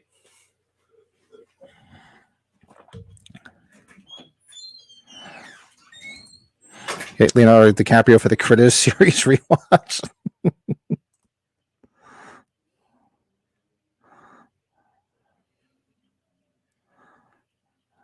God, I'm still laughing about Jeremy's story about the Ghoulies poster with Kane Hodder from the other day. And it was funny. Somebody subscribed to the channel and commented like, "Wow, I thought I was the only person that liked Ghoulies." Go check it out. Somebody commented like, "I thought I was the only person that liked Ghoulies." No, he likes the obscure stuff too. He just ran away. He just went upstairs. I'll let him know. He'll be joining us. He'll be live with us next Tuesday because he loves Caddyshack. I like the layout of Lori's house in this one too. This newer house here. Now I'm getting a little too. And this is where it's gonna take me out of it a little bit. The whole scene where he's holding pretty much when he's holding. This is what's going through my head when he's holding the Mulaney cop like this, and Myers is stabbing him. All I hear in my head is, "Do your thing, cuz." Am I right? Right? Yeah, and then Michael starts hulking up. Because I do like that Chainsaw Massacre movie. It's a fun watch. To me, it's fun. And I love Alexandria Daddario. She's freaking gorgeous. God bless her. But when she throws that friggin' chainsaw on, "Do your thing, cuz," I'm like, "Wah!" Oh, where is it? I can just do it right here. Oh, you know what? I don't know. Colin, I don't know if you know, that was the same guy. I'm sure you know that Jeremy was the same guy that had the when Sean was telling Chris about the thing photo op with the dog fixture and the dog pissed on it. That was Jeremy's. I don't know. That's right. Yeah, that was Jeremy's. You've heard that. You probably heard it on Thing with Two Heads, but that was that Jeremy's thing. That prop that they used for the photo ops at Horror Hound. Remember, Jeremy's like, "No!" As the dog's pissing all over the. Yeah. That just take me out of the movie. I was just like, when she said that, when she was like, "Do you think?" Cuz I'm like, would you shut the fuck up?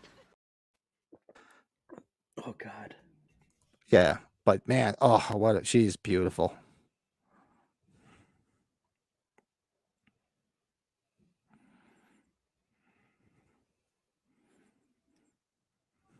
Yeah. We didn't. When we had Jeremy on last week, we didn't bring that up. We completely forgot. We did it. Because you and I brought it up when we did our Carpenter rankings. It was like, you know what? I don't want to bring it up. That's right. Yeah. If you want, go back and watch the Carpenter rankings on this channel. It's me, Brett, and Jeremy, and he talks about it there. Yeah, that was him who got his thing, who got his thing pissed on. Yeah. It was, yeah.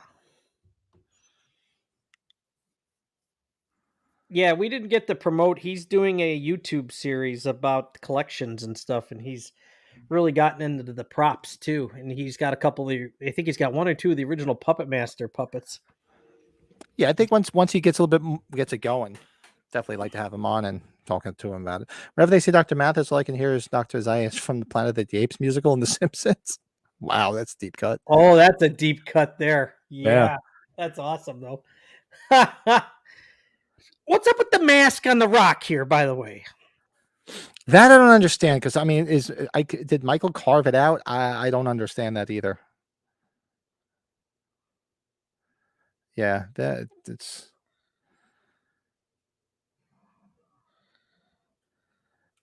And then like this whole thing where he's shaking and everybody's, okay. The more he kills, the more he transcends. I get it. That's what Laurie said at the end of Kills, and that's when he gets hulking and kills everybody. I get it, but I just didn't need to see it. Yeah, this is like a handicap match, man. This is not right. Yeah, and people have argued, okay, well, after the events of Kills, of course he would be hurting. That's the one part you could believe a bit, though. Yeah, okay, I understand that. Yeah, because all the shit that happened, he didn't have any medical attention, and for all intents and purposes, he's supposed to be human. They tried to convey that. He's gonna start twitching. He's gonna hulk up. Yeah, because he just let it start. He's gonna start twitching like he just came.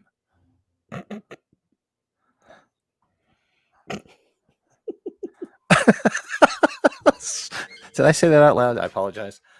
I still think Christopher Nelson and his partner from 2018 should have come back idle hand style and haunted Corey while eating like sandwiches. Friends. Yeah, Travis has the best ideas, man. That's fucking awesome. Could you imagine that? Yeah, this is the scores. I mean, you can say what you want about any one of the three movies. The scores, I mean, Carpenter did great. Well, him, Cody, Carpenter, and Daniel Davies. I mean, yeah, all three scores are easy. Go watch our score ranking. we just did that from the other night. Spoiler alert, number one, of course, is the OG. And number two for me was 2018. I love 2018. Yeah, it's very cringy.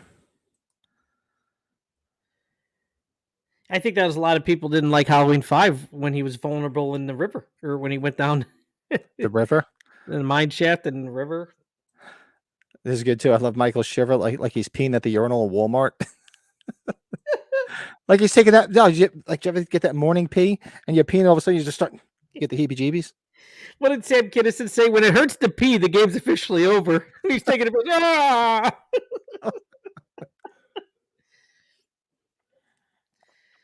Did you ever watch any of the somebody with Michael Myers, and he's going to go bang someone now? Huh. Did you ever watch any of the Howard Stern things back in the day? I used to watch Howard Stern. I haven't watched him in years, but he used to do specials. He did the one New Year's Eve special, and he had on John Wayne Bobbitt. Remember John Wayne Bobbitt, the guy that got his dick cut off? Yeah. Oh yeah. And so he was talking about the whole reenactment, and he was doing a skit where he's like, and they reattached his penis, and they show like a guy going up to a urinal and peeing, and standing next to two other guys, and as he's peeing, piss is shooting all over the place, like they didn't put it on right, like it was leaking.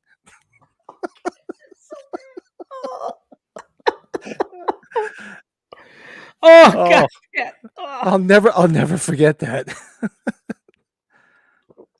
I like how Myers is watching here, though, at the house. That was interesting. Behind Laurie here. But that's also a head scratcher, because if he's not like ailing, I mean, sure, he got amped up because he killed. Nobody saw him from this sewer. Is the sewer around the block? I mean, you see that guy walking. It's and not to mention, okay, Allison is a trooper, because she just banged him, and after all the stuff he just went through, he must have smelled like fucking straight ass cheeks. Shout out to Joe. Straight up. She made him, right? It's like he was all filthy and dirty from all the shit he just went through, and he just banged a hot chick.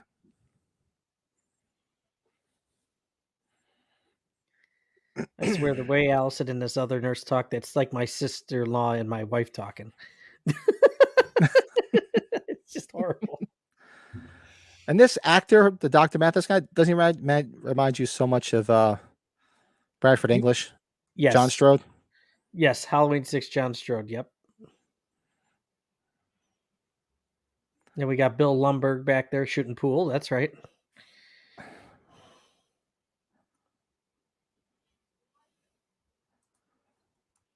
Show me how to do it like you didn't know what like you didn't just kill a homeless dude and a kid a couple of minutes ago. Exactly. Show me how to do it. Just show me how to do it the right way. You know, I guess we were talking about, when I think about this too, we were talking about how Lindsay's wasted in here. But I probably wouldn't have wanted her to die because they killed off so many other OG characters, and they killed off Tommy Doyle and Brackett. You killed off a handful of people in kills, Yeah, I guess that makes sense. They did kill all these legacy characters off. Let her survive.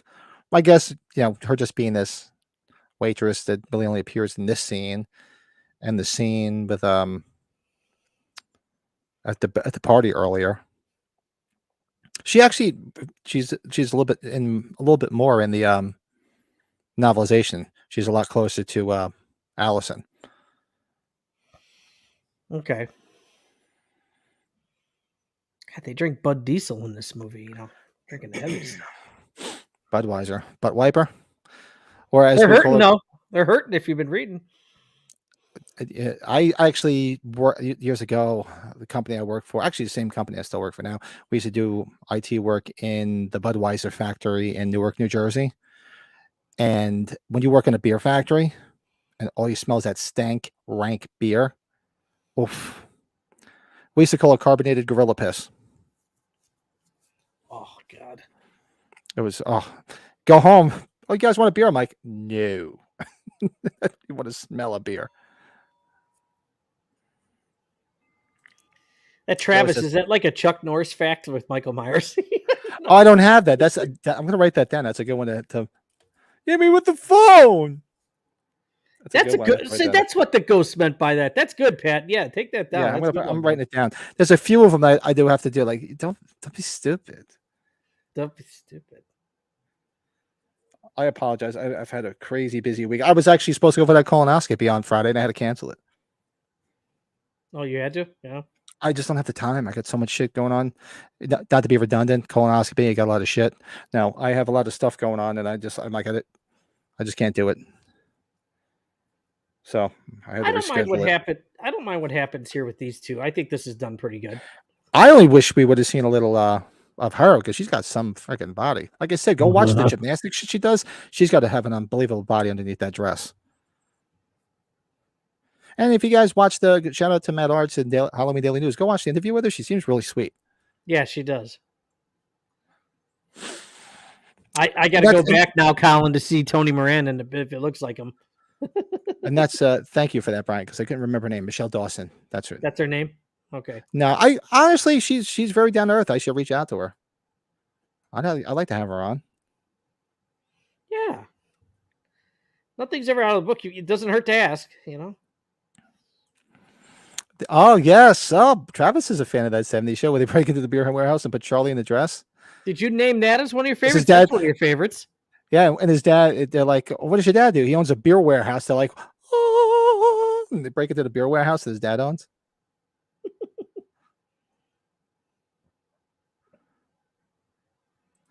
No, honestly, I ran into Danzig several times. I never ran into Jerry only. You ran into Glenn Danzig? Yeah, because back in the early 90s, the band I was playing in, we used to practice in a rehearsal studio in Garfield, New Jersey, which is next to Lodi, where Danzig is from. And every so often we'd hear him playing over there, and we knew the guy at the front desk. And he'd be like, oh, Danzig. So we'd see him come out and, sit. There was like a little lounge area where, back in the day, people would sit there and smoke and hang out and drink or whatever. And I'd see him there, and it was always pretty cool. Mother. So, yeah, I did see Danzig several times. This was a good sequence where he's stabbing the shit out of him with the freaking corkscrew. Because you could see it slightly in the dark, too, before. Yeah, it was in the background happening. So this, I actually, there's parts of this I don't like the whole thing where they're sort of together, which kind of blows. It's like, do you see the two of them just like walking down the street, just walking to this house? I mean, how did they get there together at the same time? Well, That's I the think part if that you would have bugs shown me. them getting there together, that would look worse, don't you think, though? Yeah, it's like them just walking down the street together. It's like, how did they just get there? Like, it would have been better if it was just him killing everybody with that scarecrow mask, not Myers in this.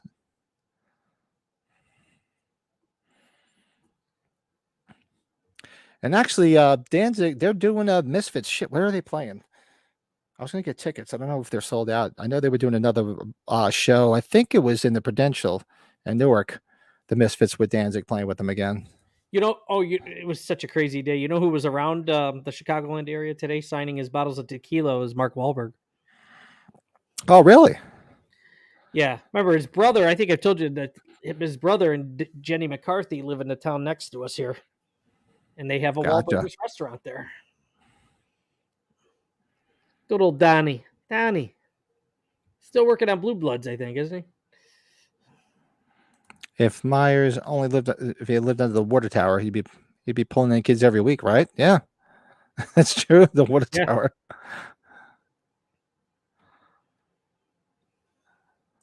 Yeah, it was like a shake. Yeah, exactly. Like the frosting bags they used to run a cake. So like a shake and bake bag. Did you guys ever do the shake and bake? Yep. Oh yeah. Where you put the stuff in it, you put the chicken in there, you do the shake bake, like the shake weights, which were always I think was a little bit more of just practicing for something else. Shake weights.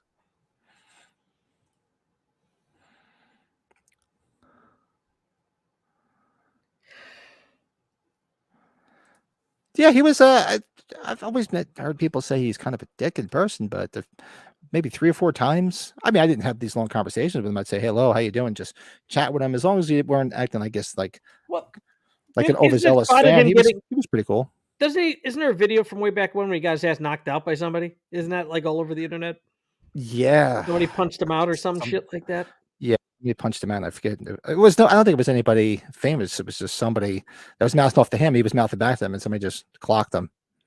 Do you know Queens of the Stone Age pretty well? Not a huge fan, but I know some of a lot of the songs. So last time, because I went to see the Chili Peppers a handful of times with my one high school buddy. We would go every time they were coming around for a bit, and they opened up for the Chili Peppers once, and their drummer was like the most bionic, muscle-bound looking dude I ever seen. He looks like he could kill anybody. I saw the guy playing the drums. I'm like, oh, this guy's my hero. I've always wanted to go look him up. Good band, though. I always enjoyed them. Yeah. Seen Kenny Loggins in August. I'm excited about that farewell tour. I'd be psyched too. It's like, hey, everybody! I saw Kevin Bacon this weekend. I saw Bacon Brothers, and I had a great time. Me and my wife, we had a ball. I think a cool image would be to establish that they don't travel together. Michael just knowing where. Yeah, that's the thing, because it's ambiguous. Like, you don't want to see, like, I could just see them like holding hands and skipping down the block. Well, remember the memes? Remember the memes of him on the back of the motorcycle with Michael when this movie came out? Yes. I still think that's funny. And this guy was such an asshole. Yeah, I was hoping there could have been something a bit more with the radio tower and the radio station. But yeah, a lot of places were speculating it was going to be a lot more about it. Why not have Michael climb up to the top of it and he falls off, and that's how he dies. He freaking breaks apart. Climbs up to the tower and all the airplanes going after him, and he's swinging away just like King Kong. Why not, right?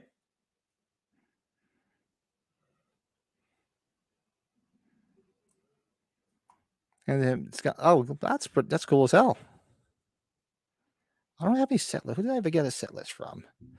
The only band that I got one from Blurs the Cult, and I got one from King's X. I'm a big King's X fan. I love King's X.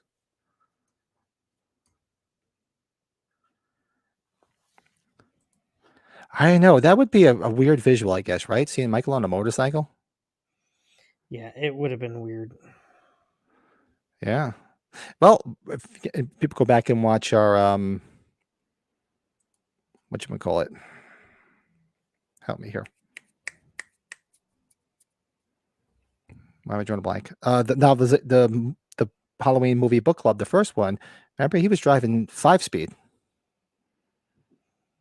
It's like, oh, imagine. Apparently, Michael knows how to drive stick.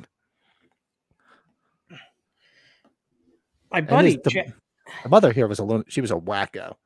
who was the drummer for Ozzy? Was it Randy Castillo, I think, or something like that? Was that the drummer for Ozzy? Randy Castillo at the time, he was, yeah. Yeah, I know my buddy got a drumstick from him. That's the only thing I know of that getting anything from a concert. Set list, that would be interesting. I hope you find love. Was that it? And I missed it? You just missed it. Yeah. I was waiting for it. I'm like, I hope you find love. I'm going to check and see because I don't think Castillo was dead. Let's see. I think I'm gonna have James do Courtney. I want to get that IMAX poster signed from this that bright ass orange poster they made for this movie. He died in 2002. I thought he died. Randy Castillo. I'm like, I knew. Yes. Yeah, this was in the 90s. That's all I remember. Got a ton of set list. Prong, The Damned, loads of Killing Jokes. Oh, The Damned. Which Damned? What incarnation of The Damned? Is it one of their tours with the original guys, or is it with who are the guys in the band now? I know they just did a couple of shows with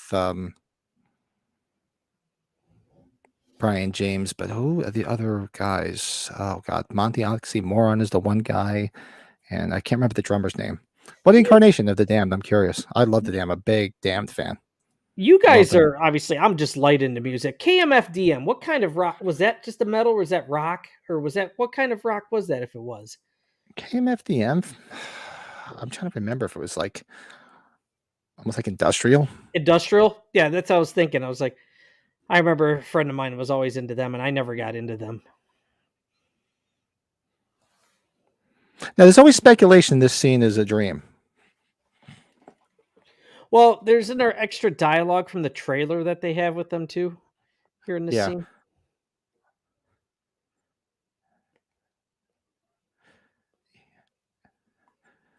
Because why would she know he was there? You know, that's odd.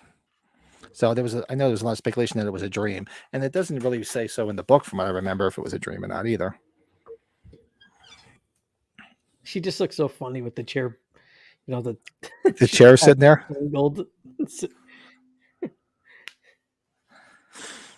The early theory that the tower's broadcasting signal that was making Michael evil. Yeah, I heard a bunch of stuff like that. Yeah. Right. Ending revealing the signal is the dream message from Prince of Darkness, and Michael is a demon. Just matters how you play it out there, right, Travis? Right? It's just a matter.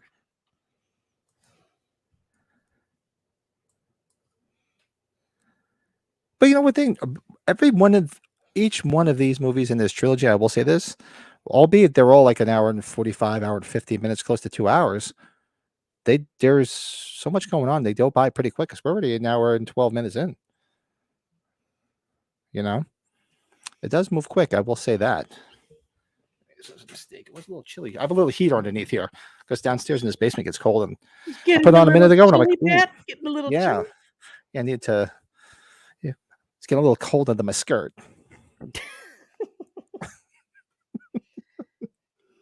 We needed the rain though, because we put a little bit of new sod down in the back. So yeah, we got a lot of it. It rained like hell last night, and I wasn't complaining. Oh, it was Evil Spirits tour. Nice. I saw that tour too. Seen The Damned a ton of times over the years. Last time I saw The Damned, Jesus Christ. I hope you. My wife bought me tickets for. I'm going to see what year that was. Hold on. I'm trying to remember the name of the album. It was the album. Oh, shit, what the hell's the name of it? I'm going to look it up. The next song on our new album. Sorry. Yeah, yeah, right. Who sings that? Is that Cheap Trick? Cheap Trick. Yeah, that's on Budokan. Last time I saw him was 2019. That was who's Paranoid? Oh, I'm going to walk away during the scene briefly, if you don't mind. Yeah, wife surprised me with tickets for Christmas, and I was pissed that I've been wanting to see them, and I was all going to get tickets when they were coming to the States last year. And they had Brian, and they actually had Rat Scabies, and they were supposed to play in New York but then they couldn't get into the US for whatever reason. Yeah, this is probably, there's a lot of scenes in here that are a little cringy, but this is probably the worst scene where he's beating up on Myers and takes his mask on. And I get it. He's older, he's hurting, but you're not supposed to see him vulnerable. That's some bullshit right there. Brett from the background. That's some bullshit right there.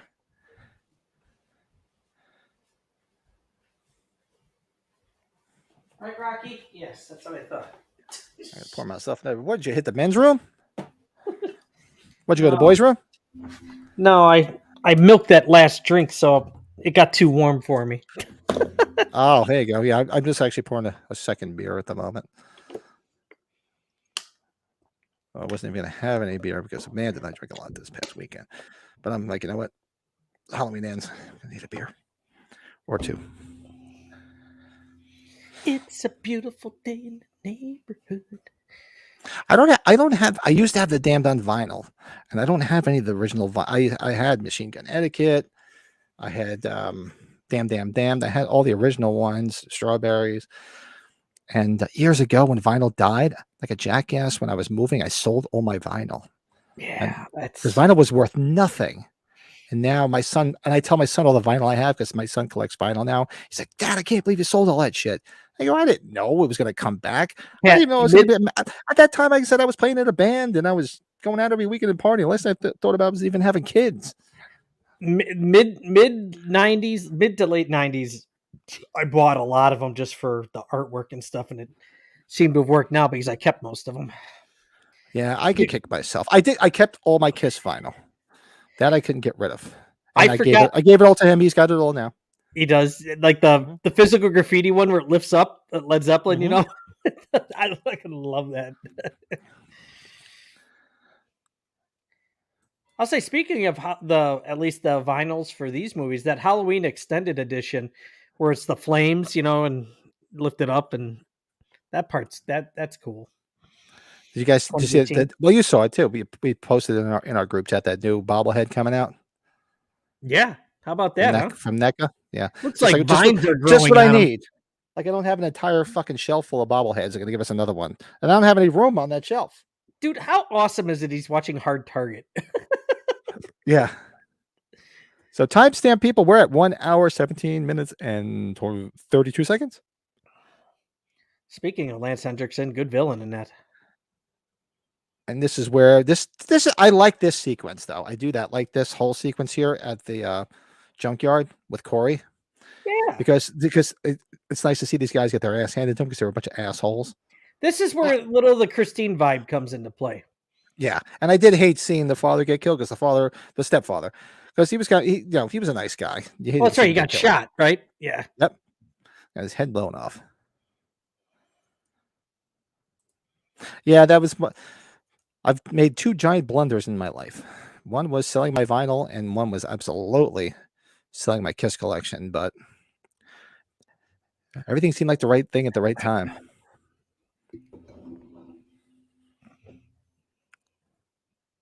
Actually, I think the only original vinyl I kept was my Kiss vinyl, the New York Dolls, because I'm a big New York Dolls fan. I love the Dolls. And what else did I keep? Well, obviously all the Halloween stuff. I mean, never would get rid of that stuff. The Halloweenies. We're Halloweenies. Oh, fuck this. This thing ain't opening up. This is pissing me off. See, we need to get a bunch of girls in the chat. We can just call them like the Shapeettes.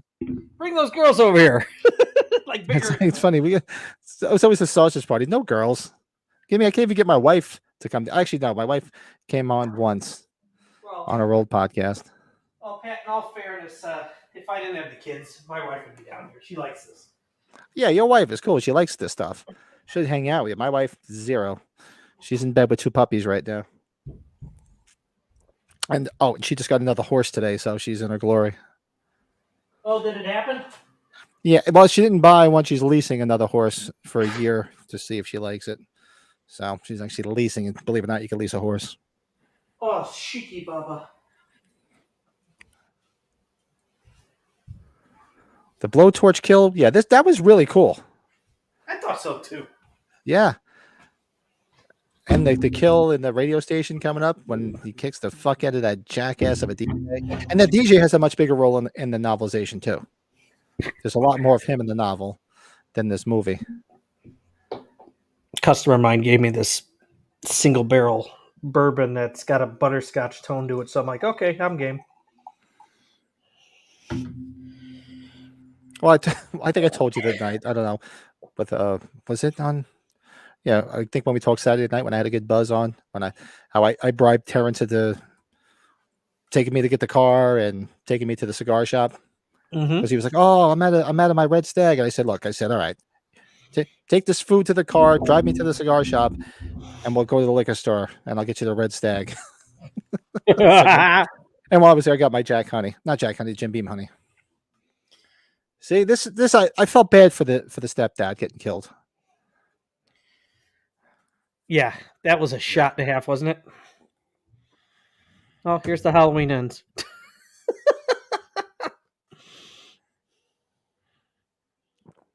Oh, that scared the mother. Since boogeyman disappeared. Yeah, she's even worse in the novelization. They give you a little backstory of her in the novelization too, of why she is the way she is.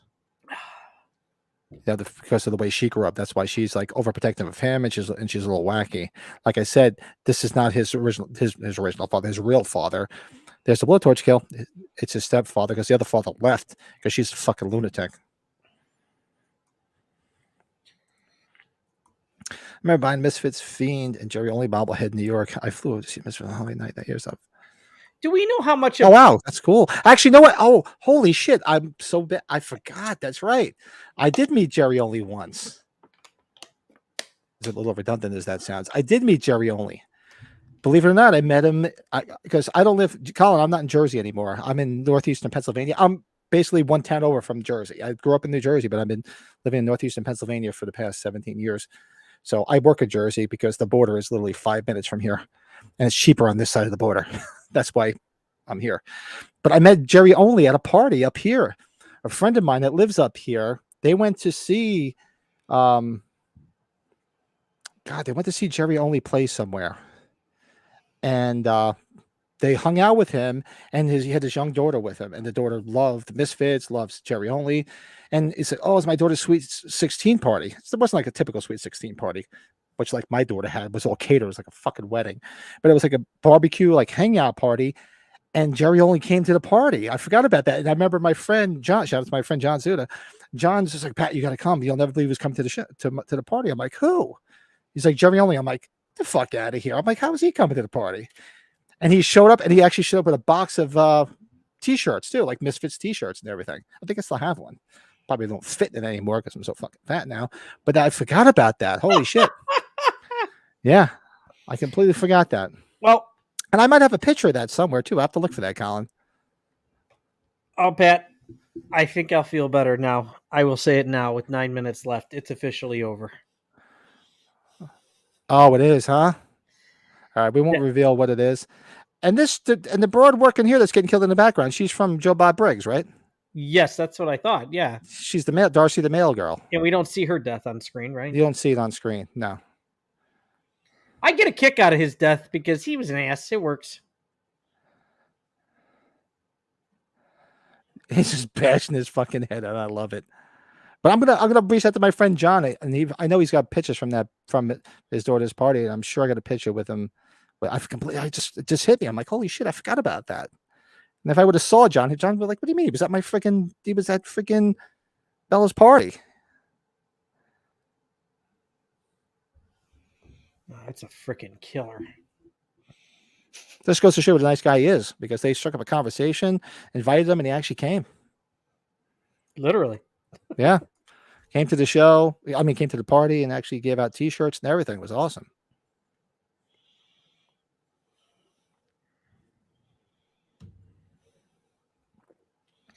Yeah, I have a guy from one of our autograph groups that wants me to get Ace Frehley's autograph for him. He's going to be at Days of the Dead in November.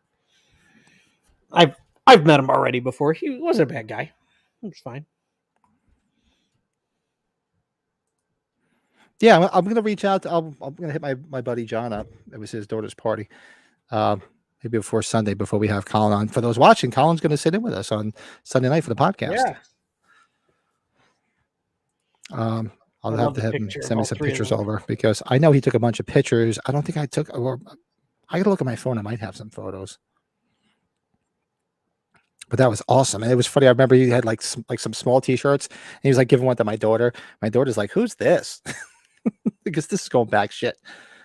See, this was his daughter's sweet 16 and she's married now. It's got to be like 7-8 years ago. So my daughter was like 8-9 years old.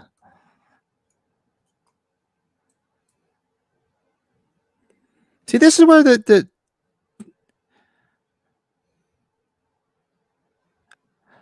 I don't know. That would be the worst to find out that scumbag survived that. So I guess if there was, like Scream 6 where everybody survives, Scream 6 where everybody survives, nobody dies. Yeah. So I guess if there was one after this and they brought his dead ass back, yeah. Yes, Sunday's gonna definitely be fun, looking forward to it. Colin. It's gonna be a lot of fun. Colin, because usually like Joe, Brett, and myself, we'll get together for a little bit at one night to just talk about what we're gonna do. Because I'm sure if you watch the podcast, we have a couple of segments where we do like a ranking, a review, or a subject or whatever. You let us know if you have any free time between now and then. And and we could do it early because we know you're 5 hours ahead. And just let me know. I'll hit you up and we'll get together and It'll just be chat. fun. It's gonna be fun. It'll be a lot of fun. Yeah, we got to think about topics and other stuff. It'll be good. And for those that watched our episode that was, I think, 3 weeks ago with Anthony Massey with Halloween 2, from the Stop the Killer board games, Fright Rags tomorrow is launching their campaign at 10 a.m. So if those watch the episode that we had Anthony Massey on, so if you pre-order it through them, you get the extra expansion packs, Booster packs, yeah. which you're not going to get after the fact. So I will be ordering 2 of those tomorrow. Kickstarter tomorrow. Kickstarter starts tomorrow at 10 a.m. And if you guys haven't watched the episode, go back and watch it. I also did a standalone episode where I just put that in there because I figured people just, instead of sitting through us knuckleheads for 2.5 hours, you can just see what the board game is all about. And it looks really, really cool. And actually, as a matter of fact, we're going to have Anthony Massey back on this show in 2 weeks, the 25th. Yes. He's going to be on with his friend Matt, who was doing the video, like the little video that they put out to advertise, which looked really cool. It's supposed to be set in Haddonfield Memorial Hospital. They have a bigger video that's coming out to advertise the board game. So the two of them are going to come on in 2 weeks and talk about it and give us some more information. He reached out to me today, and I'm like, cool, come back on.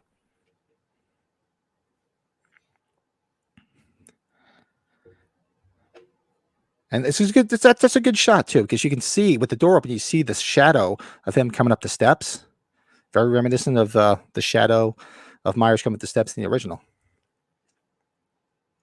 Yeah, you had the trailer where you saw him walking into the house. Yeah.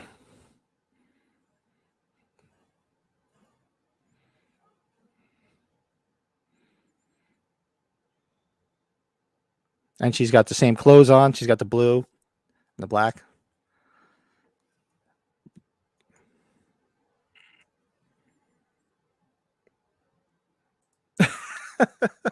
A grid parody would be the person stuck in traffic behind Michael's procession trying to get to work. That would be me.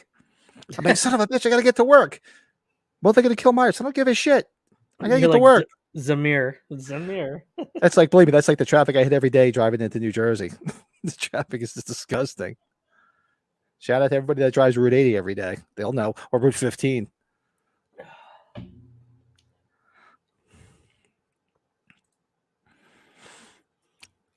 With your axe. I've heard you speak before when you were on I heard him on the Slaughtered Lamb Trivia. Yeah, the Slaughtered Lamb Trivia. I saw you. You should be okay. You gotta heavy accent drummer in my band, my cousin Carlo. He's from Belfast. And it's funny, he's been here since the late 70s. And it's funny even on Sunday when we were playing, because he's a drummer in the band that I play in. Even everybody in the band knows, like, wow, whenever we play with Carlo, the more he drinks, the more his bro comes out. he gets because he's still got the Irish brogue. It's not as pronounced, of course, as Collins would be, but the more he drinks, the heavier it gets. It's hysterical. What do you think of Corey killing himself, arguably, or stabbing himself in the neck? Yeah, I don't know. I mean, he wasn't really on a suicide mission, so I didn't understand why he would do that. I guess he probably figured I'm going to die anyway, so let me make it worse for her for doing this to me. So I guess that's the logic. I have a film from Belfast, so I'm used to the accent.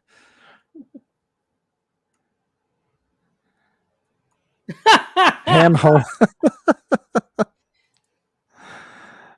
Oh yeah, yeah. It's hysterical. I call him. He's actually not my cousin by blood. He's married to my cousin, but he's been my brother's best friend since like kindergarten, and I've known him since then. And he's like a best friend to me. He was in my wedding, so I just call him. Everybody's like, "Oh, how is he married?" People ask, "Well, if he's your cousin and she's your cousin, how does that work? This isn't Nebraska." No offense to Nebraska. I said, "No, I call him my cousin because he's like a brother to me. He's married to my cousin, but I've known him forever." And true story, he's his name is Carlo. He's actually Italian, but they grew up in Belfast. He is 58. I'm 51. He lent me the money to buy my first guitar amplifier when I was first learning how to play guitar. And now we're in a band together 30 some odd years later. Where do you think Myers ended up coming through? Like the back of the house, maybe here? Definitely the back. Yeah. So she must have left both. Maybe she left her back door open. Maybe she goes that way. Nothing wrong with that. Big fan. No, nothing wrong with that. You know, maybe Laurie Strode's not bad on the back door.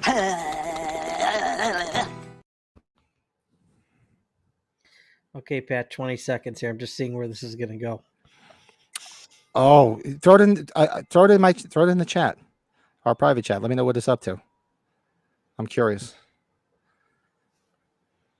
Let's see what And his old man, Colin. Oh, his old man. We used to call him the wanker. That was his. Nobody called his. He was Carlos Senior, but everybody just called him the wanker. What's up, wanker? He was hysterical, and when he would talk, sometimes, holy shit! Especially my wife would be like, "I don't know what he just said." I said, "It's okay. Don't worry about it." Great guy. He passed away when I was in Belfast last. I was trying to get together with him because he was back in Belfast. He was when his old man retired, and when we went to the Titanic Museum, we were trying to get together when we didn't, and then come back to the States, and he died like 2 months later. I was pissed. Absolute Death is in the house. Seriously? I think that's a funny one. I like that. I'm sure that's for a laugh. I will argue it's not the worst in the franchise. I will argue that. Travis, yeah, from 2018. No, from Kills rather. Nether at the back door. I have this knife. They should have said, "Oh, that's the knife. I have a knife. No, that's a knife." Yeah, it was so. We were up in Belfast that day. We went to the Titanic Museum. Which shout out to anybody in Belfast. You got to go visiting. Just a great museum. My daughter's favorite movie, so she was excited to go to see the Titanic Museum. It was awesome. Yeah, really, I was pissed. Such a nice guy.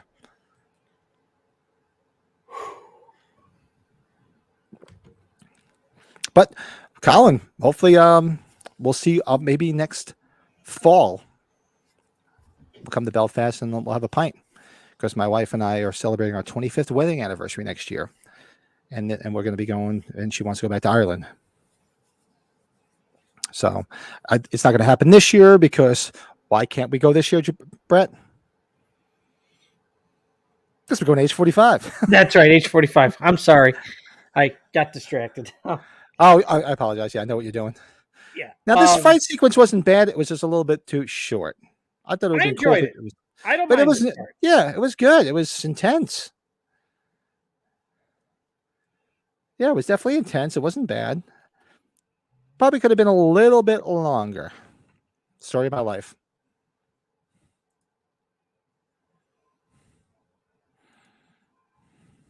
No. Is it? Brett. Yep. Wow. I didn't see that coming. Sorry, something we're just looking at. Wow. Didn't see that coming. But yeah, we're since we're doing a lot of camping this summer, and then age 45, and then Christmas. So we talked about we're going to go back to Ireland for maybe 2 weeks because we want to see different parts next October, November 2024 for our 25th anniversary.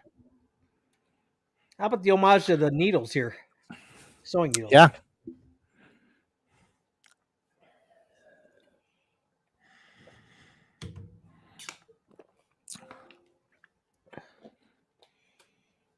She fucked the shit out of him here, though. I like when she hit him. He's like,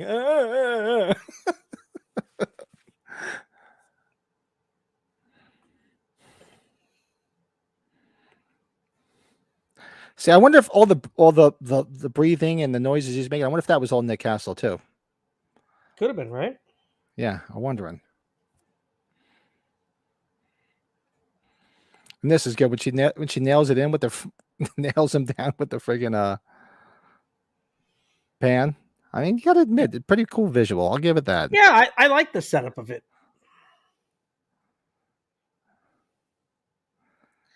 I wonder, I guess it's good she could see his face and everything. Throw him through there with that. Well, no, then that would have been like, oh no, then it could have been somebody else. Yeah, she should have just thrown the mask in there with him. And of course, look, it's a lampshade knife. Here's a great spot here, though, where you could see his face. His reflection. So cool. Reflection, yeah. Yes. Shout out to whoever the DP is. Great visual where you can see him. And that's a lampshade knife. What does she give? A kidney shot to him there? Yeah, right there. That's well, she gave it to him in the same spot that he gave it to Big John.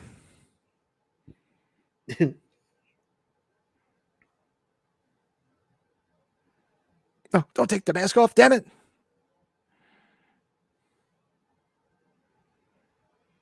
She thought she was part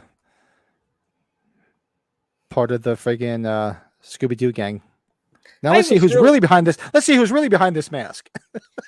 Like the end of every Scooby-Doo episode. It's really different how she ends up keeping the mask too. Like I don't think that's really acknowledged as much. Yeah. I mean, if in theory, in real life, it's evidence who would let her keep it. But then you also have to say, like, you know what?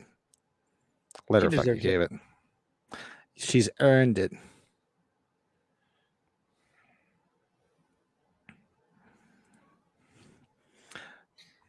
Well, you're only 2 miles from the museum. Yeah, the museum. We went to the museum. We went to what's that big mall that's there that you can walk through? It's huge. We went to that mall, and when we were there right before Thanksgiving, and we went to they had the German Christmas market there, right in the center of Belfast. It was amazing. I took home so much like German freaking meats and shit when we were at that in Belfast, and then we went to with Italy after that. So here I am going through JFK Airport, dragging this bag with all this shit in it, and the guy's like, "Oh, you have anything to claim? Did you buy anything?" I'm like, "This hat." Meanwhile, my suitcase was just filled with shit. Yeah, definitely we'll have to meet up. Absolutely. I did when she snaps his arm. That's when he's got him by got her by the throat though, and it flashed back to everything. I thought that was cool.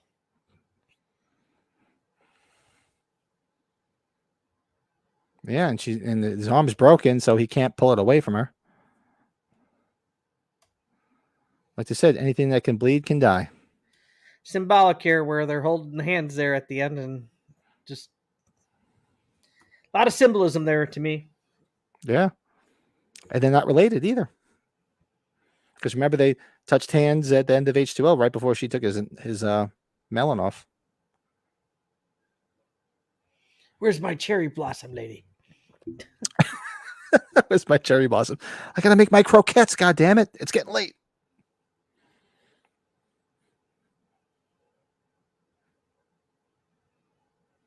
Yeah, if they would have walked in and then Corey would have sat up, I would have been like, seriously, come on. This isn't a Scream movie. Yeah, it gets a little silly where they all get the community set up here at the end too, like out of nowhere. That was a little hokey. Why just keep it amongst these people here? That's all. Yeah, you didn't need that whole possession.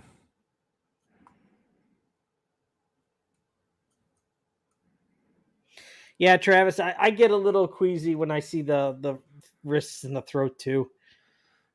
Yeah. Star Wars episode 6 got me a shirt for the movie before. Oh, that's cool as hell. I've expected him to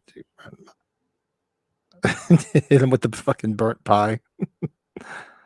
and people don't know Sheriff Barker. You see Sheriff Barker come out of this. If you read the novelization, he's not the sheriff anymore. I'd assume he still is here though, right? Because he's got the little. Maybe He's got the little. Did you see the little badge or the little pin? Yeah, so maybe in the film is different than the novelization, because in the novelization he's not the sheriff anymore. He's somebody I think it would be cool to have at age 45. But in the novelization, he did show up for this procession. Remember, he came back for it. So that's why I'm assuming that's why he's there. But maybe in here he's still technically supposed to be the sheriff, but in the novelization he stepped down. You know, Pat, would you agree though? Obviously, as we gotten older, technology and just what people care about when they see these movies over and over again. Wasn't this the best continuity they had though with a lot of stuff though? Yeah, series? Yeah, because while we're you got to give credit's due, right? It's just it is. The mask, the effects, the continuity, stars, right? I mean, the attention to detail. You kind of got to give it. I mean, while we love our, Halloween 4s and 5s and 6, we have places in our hearts for those. They were so out of whack. Different masks from movie to movie. I mean, but this is easily the one with the most continuity. So that I don't think that can be argued at all. Yeah, this procession scene is just pure. Yeah.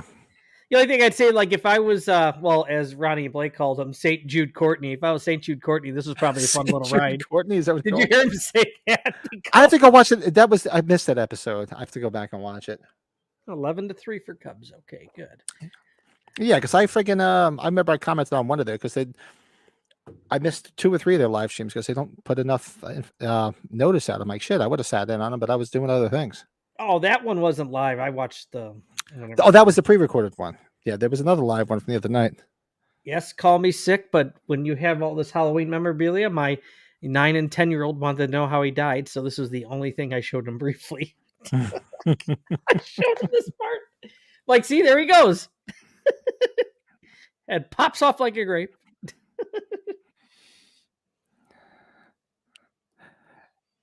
And you know what? Even Christopher Nelson said, it worked perfectly. It did. How many people were saying, wouldn't it have been just great if he just pulled her in with her at the last second? I thought that was honestly, I thought that was gonna happen. I really thought that. I thought as he was going in, you'd see his arm grab her, and then maybe like Allison or something start pulling on her. I thought that was honestly what was going to happen. Travis, you're making the way you sound. Get your parents' permission before calling, like the 1-900 numbers. Remember that, Pat? Right? Don't get your parents' permission. Yeah. Oh God! Remember growing up in I don't know if they still do it. 80s. So my parents always watched the news, and it says it's 10 o'clock. Do you know where your children are? Oh, that, yeah. Remember that? You don't see that anymore. Or maybe I don't watch the news anymore. Do they still have that? I always remember it was like, it's 10 p.m. Do you know where your children are? My father would be like, yeah, I know where they are. They're up my ass. I don't want them. Go to bed. Look at all these people. And, it's funny. Corey killed the majority of those people. True. If you look at it that way, you're absolutely right. Sure. It's like they can talk about like most of the dead people. It's like, yeah, he killed 90% of them in this film. It's not Michael's fault. Don't blame Michael. Michael's got his own problems he's dealing with.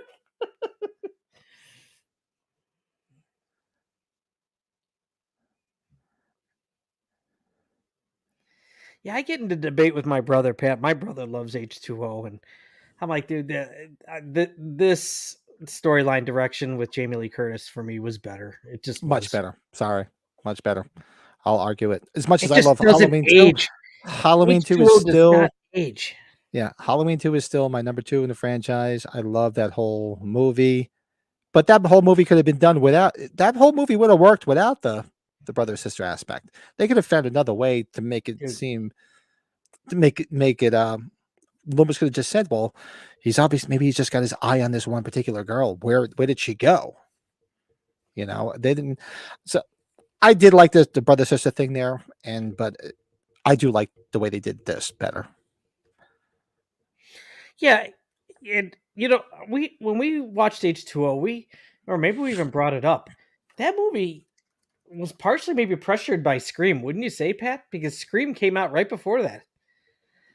Well, had- half the soundtrack is from Scream. I mean, you listen to the soundtrack. Half the soundtrack is from Scream. Give credit to Blue Oyster Cult here at the end, as you know. Yes, this was good. The standalone shots, just like they did at the end of the original, and this was awesome. Keeps that I was fucking pleasantly surprised to hear this because I've told the story. For those that don't know, I've become one of the biggest Blue Oyster Cult fans since I was a kid because of this movie, and my son could probably talk more Blue Oyster Cult than I can. I just want to hear Godzilla. Probably the only 21-year-old kid driving around with a Super Outback with a front plate that has Blue Oyster Cult on it. Yeah, Colin, I think he definitely put on maybe a few LBs there too. Will Patton. He did. Yeah, he definitely aged a little bit. Yeah. Oh, kids now. I'm fighting my son more so than my daughter. My daughter she's active doing all sorts of shit, but my son, I'm always fighting with him. He's upstairs on his fucking games right now. Yeah, and Pat and I have talked about this. My kids are heavily on iPads and stuff, but they are heavily involved in sports too, so they're outside quite a lot too. So we would not have that crap going on in my house.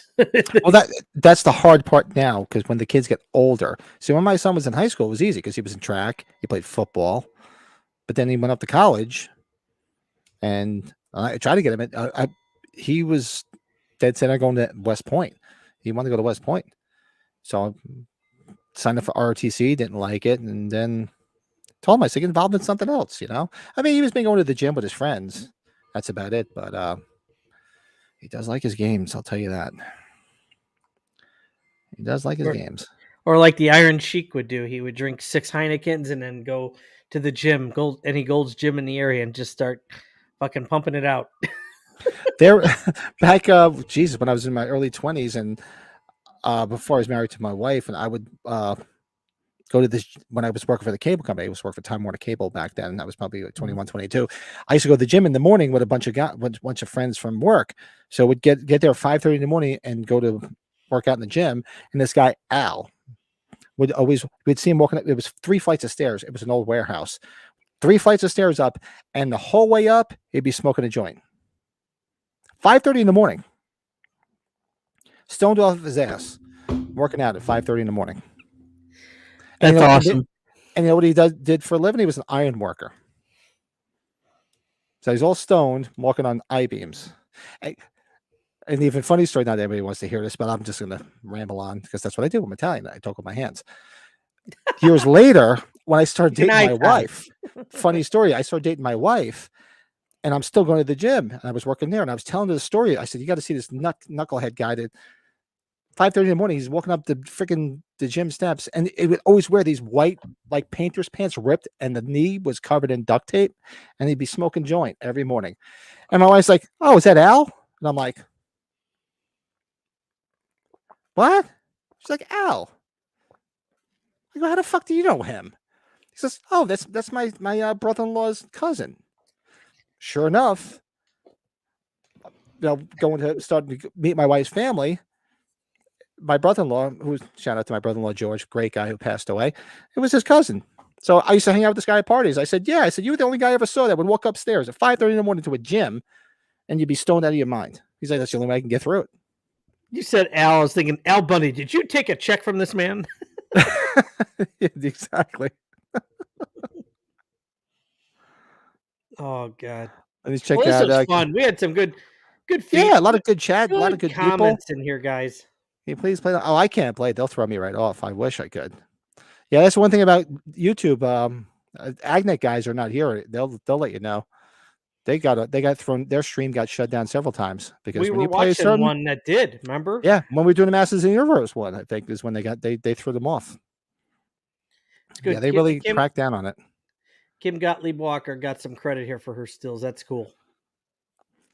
H2O was pressured by Gilmore Girls.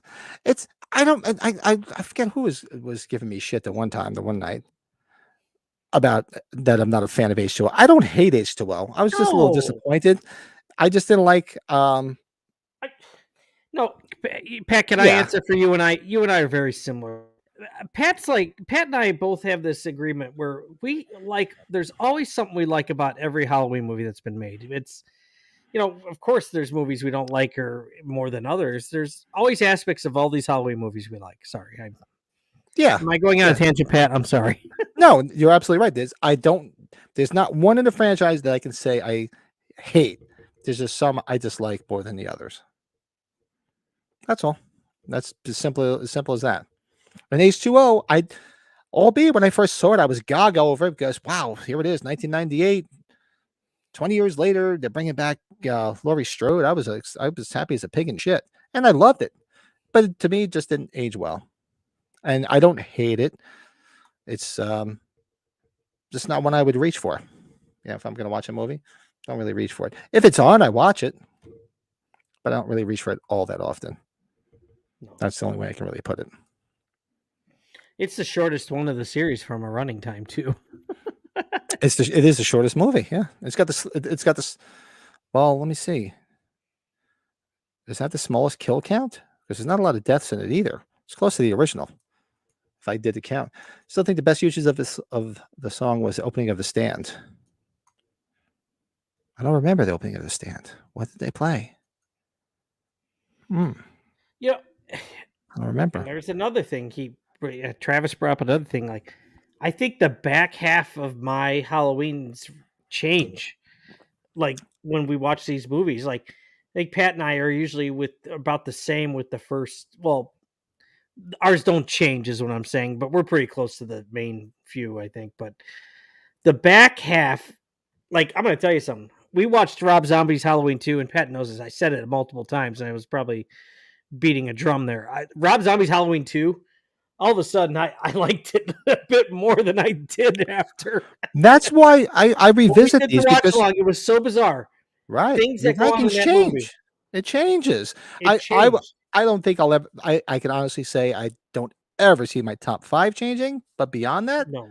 13 movies. Of course, they're going to change depending on the more you watch them. That might be a good show where we do a live ranking, me, you, and Joe, and get everybody involved in the chat. Because I did a ranking on my channel by myself one more time after watching them all. Maybe we do that in a couple weeks here. Yeah, hey, maybe we ask Mr. Massey, or if Colin wants to do it. If Colin wants to do it, Pat, why don't we ask Colin? If you start there, Colin, if that's something you want to do Sunday, we can advertise it as that. Sure, because I did a standalone ranking on the channel by myself, but that might be fun to do one with you and Joe and doing live in the chat and just see where everybody stands now. Because now it's not been a whole year because you figure, and this was, it's not a whole year yet. You guys probably know when Frank took the break. I think Darren ranked the Halloweens on his own when Frank was on break. So and the things do change. Like I just did that ranking, and I might sit down, and it might change. I doubt the first 5 are going to change, but other ones might. It really would. Let me see. What's Colin said?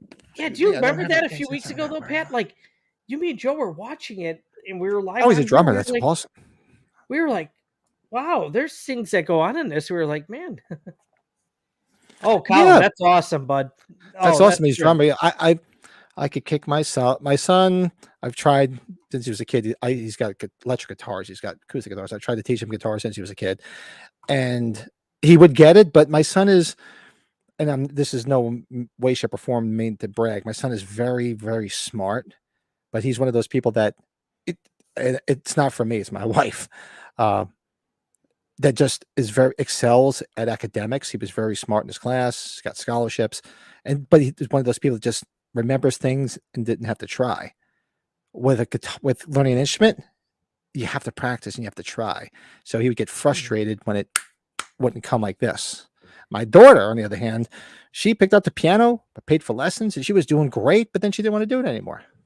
I could kick her for it because she was doing well. Hey, do you mind, Pat? I have to help the missus upstairs. Do you want to close out just so I can get upstairs really quick? Oh, I yeah, don't yeah. mean to- No. Plus, we're a lot later because I forget we're a whole hour past when we would usually start. You So, guys yeah, have a good night, Colin. We'll talk this weekend. I'm looking forward to it. Travis, Byron, the ghosts. Yeah. Anybody If you have else? to jump, I'll answer. I'll go Pat, through. let's catch up. We'll catch up. Let's talk after this, okay? Hit me up because I'm going to be hanging out. If you want to hit me up, hit me up. So go do what you got to do. Hit me up. I'll close this out. I'll answer some more stuff that's in the chat. Okay. Have a good night, So- guys. Okay. All right, buddy. Yeah, so Brett's got to go. Brett's got young kids. See, I can do this now because my son's 21. My daughter is 17. So I can do my own thing now. It's not that my kids are not done raising them, but I have a little bit more free time. He's got the younger kids. But I figured a couple more things in the chat, then we'll head out and see where we go from that. Neighbor's pug looks your neighbor's pug looks like Will Patton. Wow. That's pretty. You know what? Do me a favor, Travis. Take a picture. If you ever get a picture, hit me up on Facebook. I think, or Instagram. I think you're on Instagram. Send me the picture. I want to see that. That'd be funny as hell. We'll throw it on here. That'd be funny as hell. Byron said, "Would it be hard to get Andy on the channel?" I'll reach out to her. I know she was on. I remember she was on the Wham channel, and I think she was on the Hollywood Daily News. Yeah, I'll reach out to everybody, and admittedly, most of the people I've reached out to, because we've been doing the horror movie podcast for a while, but I also did one for about over a year, and we had some other people from the Halloween franchise on that. So I'm going to start reaching out to a few other people so we get them on. I like having guests on. It's fun because you hear a lot of good stories and stuff like that. So, and most of the people from the Halloween franchise, I mean, I'm sure Colin or a few people in the chat know what happened with the last person from the Halloween franchise we had on the old podcast, which pretty much killed that podcast. But I'm not going down that rabbit hole. Those that know. But yeah, I'll reach out to her. I know I follow her on Instagram, and it's her official one. I know that. I can send her a message, and she answers or she don't answer. Who knows? You might get a lot more response out of people before age 45 because they want to let people know. Obviously, they're putting out stuff every day with people that are being announced, but these people going to want to make money, so they're going to want to make sure they tell people that they are going to be at age 45. Let's see, Travis says, "Do you think your ranking will change after seeing all of them again?" I would be surprised. I can't say either way, but it wouldn't surprise me. What I will actually do, because it's one thing you'll notice about me, I'm a very honest person. It's probably one of my faults, to be honest with you. I haven't watched the ranking I did in a while. So if we do end up doing that, whether it be with Colin this coming Sunday or a different Sunday, I won't rewatch it just to I won't revisit it. But then once we do it, I'll say, okay, this was my ranking from before, and then let's see if it changed. I don't think the first 5 are going to change, but never say never. Yeah, you want to do that, Colin? We could do that. We could rank the Halloween movies. I like this. If you can show me a collection, because then you got a big collection, that'd be awesome. That'd be a lot of fun. If you want to send me a private message, let me know what's a good time to hit you up either tomorrow or Thursday. And we'll figure out where we can all get together, and we'll try to do it earlier because we know your time difference. We got, yes, Will Puggin. Send me it, Travis. I'm serious. I know you're on Instagram. Send it to me. I want to see that. I have a funny feeling she's going to show up now because unless they settle that writer strike, because nobody's working. So she might do it because she's big on, she don't keep the money. She's big on, I think it's the Children's Hospital that she sends all the money to, which I applaud her for. You know, I love Jamie Lee Curtis. I love most of her movies. I'm just not a big fan of some of the things that she preaches about because I'm just not a fan of it. But one thing, she is very generous, and she does take all that stuff and she just gives it to charity. So I have a feeling she's going to show up. I really do. And I think even Sean was hinting at it the other day. Wait a second. Is Brett back? I don't know if he knows I'm still live. You're back? I'm still live. I'm still busy yapping away. The kids went to bed. It was great. Oh, so you can hang out then. Yeah. Oh, yeah, Shiki Baba. Shiki Baba. So Colin says he's up for a ranking. So I tell him, I said, if you can let me know now or just throw something, hit me up on Instant Messenger, a good time in the next couple of days. And we'll just chat. We'll organize everything and it's gonna be a lot of fun hanging with Colin. Yeah, and I'm gonna go back to our last episode where he did that so I can just see how it's different, possibly. What did Colin was asking about Jamie Lee? I heard you saying something about it. I don't know what your response was, Pat, but with this strike, it's exactly what I said, because Sean Clark was alluding to it too. He's like, the strike, nobody's working. And actually Chris Nelson was saying it. Nobody's working. Yeah, unless they magically settle the strike, because I don't follow that. So I'm not sure where their argument is. Of course, it's about money and benefits, because that's usually why people go on strike. But where it goes from there to that. I think the same thing Travis says when she says trauma. Trauma. Well, they're having a big trauma reunion. Shit, where is it? They're having what's his name? With Lloyd Kaufman and it's a drive-in theater about an hour and a half in the Lehigh Valley area. Called the Mahoning Drive-In. And actually, when the Mahoning Drive-In, they have conventions in the summertime, and that's where I met Sandy Johnson and help me out. Oh, God, holy shit. Drawing a blank. Tom Savini. They were there, and they show a lot of you can camp there. They'll let you camp, and they show movies. And they're having a big trauma film festival. All the Toxic Avenger movies and a couple of the other Traumaville movies. You brought up Lloyd Kaufman, and what movie did he have a very brief part in? That's a big movie. That's so bizarre. Oh, wait, no, don't say it. Why is it killing me? If I tell you the year, you'll know right away, probably. Oh, yeah, I remember that. Maybe Colin, Travis, or if Byron's I always forget. I tell people, when I watch streams and they ask questions, I know everything. But when you get on a stream, you do forget shit. If they say it in chat, otherwise I'll give you a quick hint. I'll be right back. Help me out. I forget, guys. I know. I remember it. I see the scene, but it's drawing me a freaking blank. Help us out. Yeah, that was actually Toxic Avenger when I did my top 10 movies that are so bad they're good. That was it. I think Toxic Avenger was number 1. I love Toxic Avenger. That is such a funny movie to watch. Toxic Avenger is awesome. I'm curious about the remake or how the reimagining is. And I haven't watched it in a long time. It's been a minute since I watched the Toxic Avenger. Okay, there's the cameo, the movie he was in. Why am I not seeing it? Hold on. Let me bring you into solo layout here so I can see it. Sorry, a little bit of a glare. Was that it? Oh, I was thinking something else. Wasn't he in something else? Remember when Rocky takes the guy off the street and brings him into the bar and puts him in the booth? That is Lloyd Kaufman. He was in something else too. Oh God, he was in something. Oh, I know he just he was in a. Why am I just showing? I just freaking removed you. Sorry about that.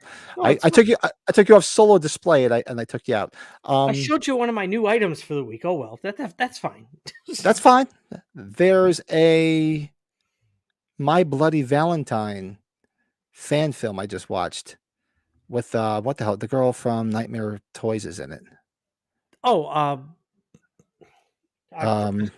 Christy, yes. Yeah, Valentine's Bluffs, and Lloyd Kaufman is the mayor in the fan film. I was watching it one night. I'm like, oh my God, there's Lloyd. He's a trip and a half. He used to do some conventions. Mm-hmm. I've gotten much hate in the comments of a bunch of posts from Jamie Lee on social media for having views. I honestly love Jamie Lee Curtis as an actress. I applaud her activism as far as her generosity, but I stopped following her on social media because I couldn't just take got the some of the you stuff can that was land on happening any during side of the COVID, aisle, but when Yeah. you're preaching to me and she's a little bit, you could be a little nasty about it. I'm like, you know what? I don't need that. I'm following you because you're an doing actress, you're movies, not a you're an politician. actress. You want to do politics, then you put it someplace else. Because I honestly stopped following it because I didn't want to hear it anymore. You watch Lloyd Kaufman on special Lord features knows. or anything. Lloyd Kaufman will tell you that was a great experience, him being in Rocky. Though it was just like a small part out of nowhere. He's got a big beard in it too. When you go back and watch it, he's got a huge beard. He looks completely different. I forgot about that. Be honest with you. Holy crap! Yeah, some guy made those little frames. I was like, and it was a very good price. I'm like, oh, I got to do it.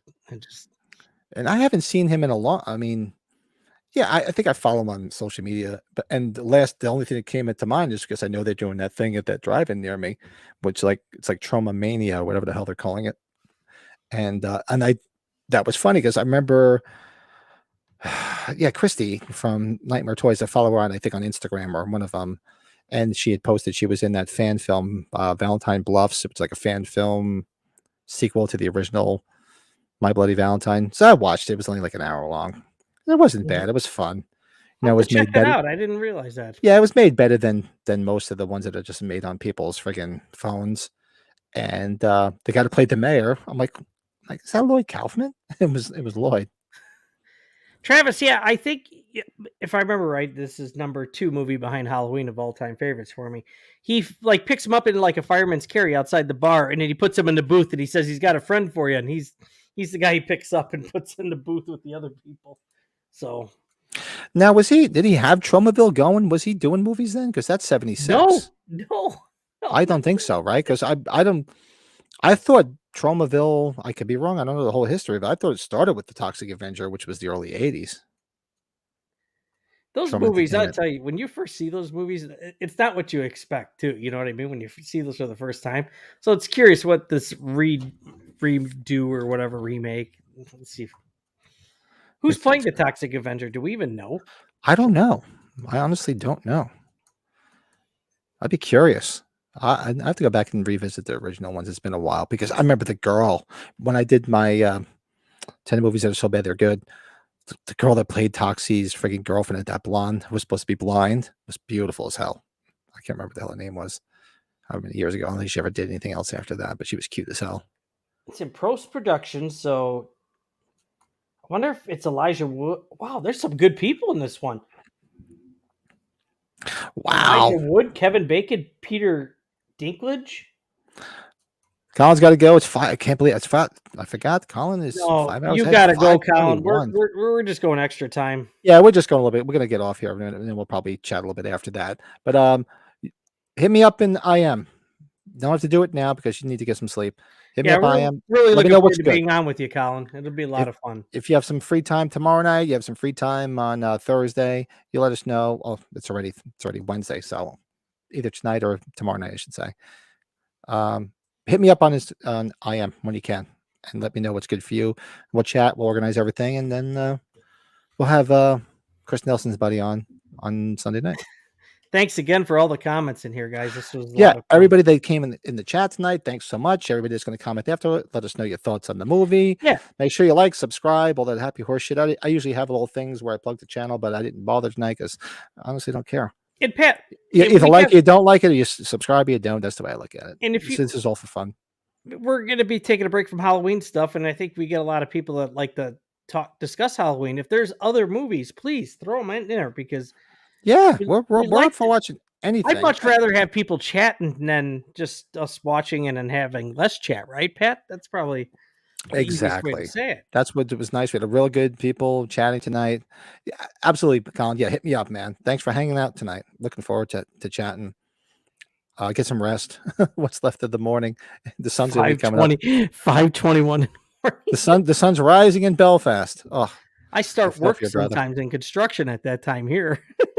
When I used to do open construction years ago, when I'd be on job sites, I'd be getting up at 5 o'clock. Or 4:45. I don't miss that fucking shit. Oy vey. I don't miss that shit at all. But oh wait, what's this?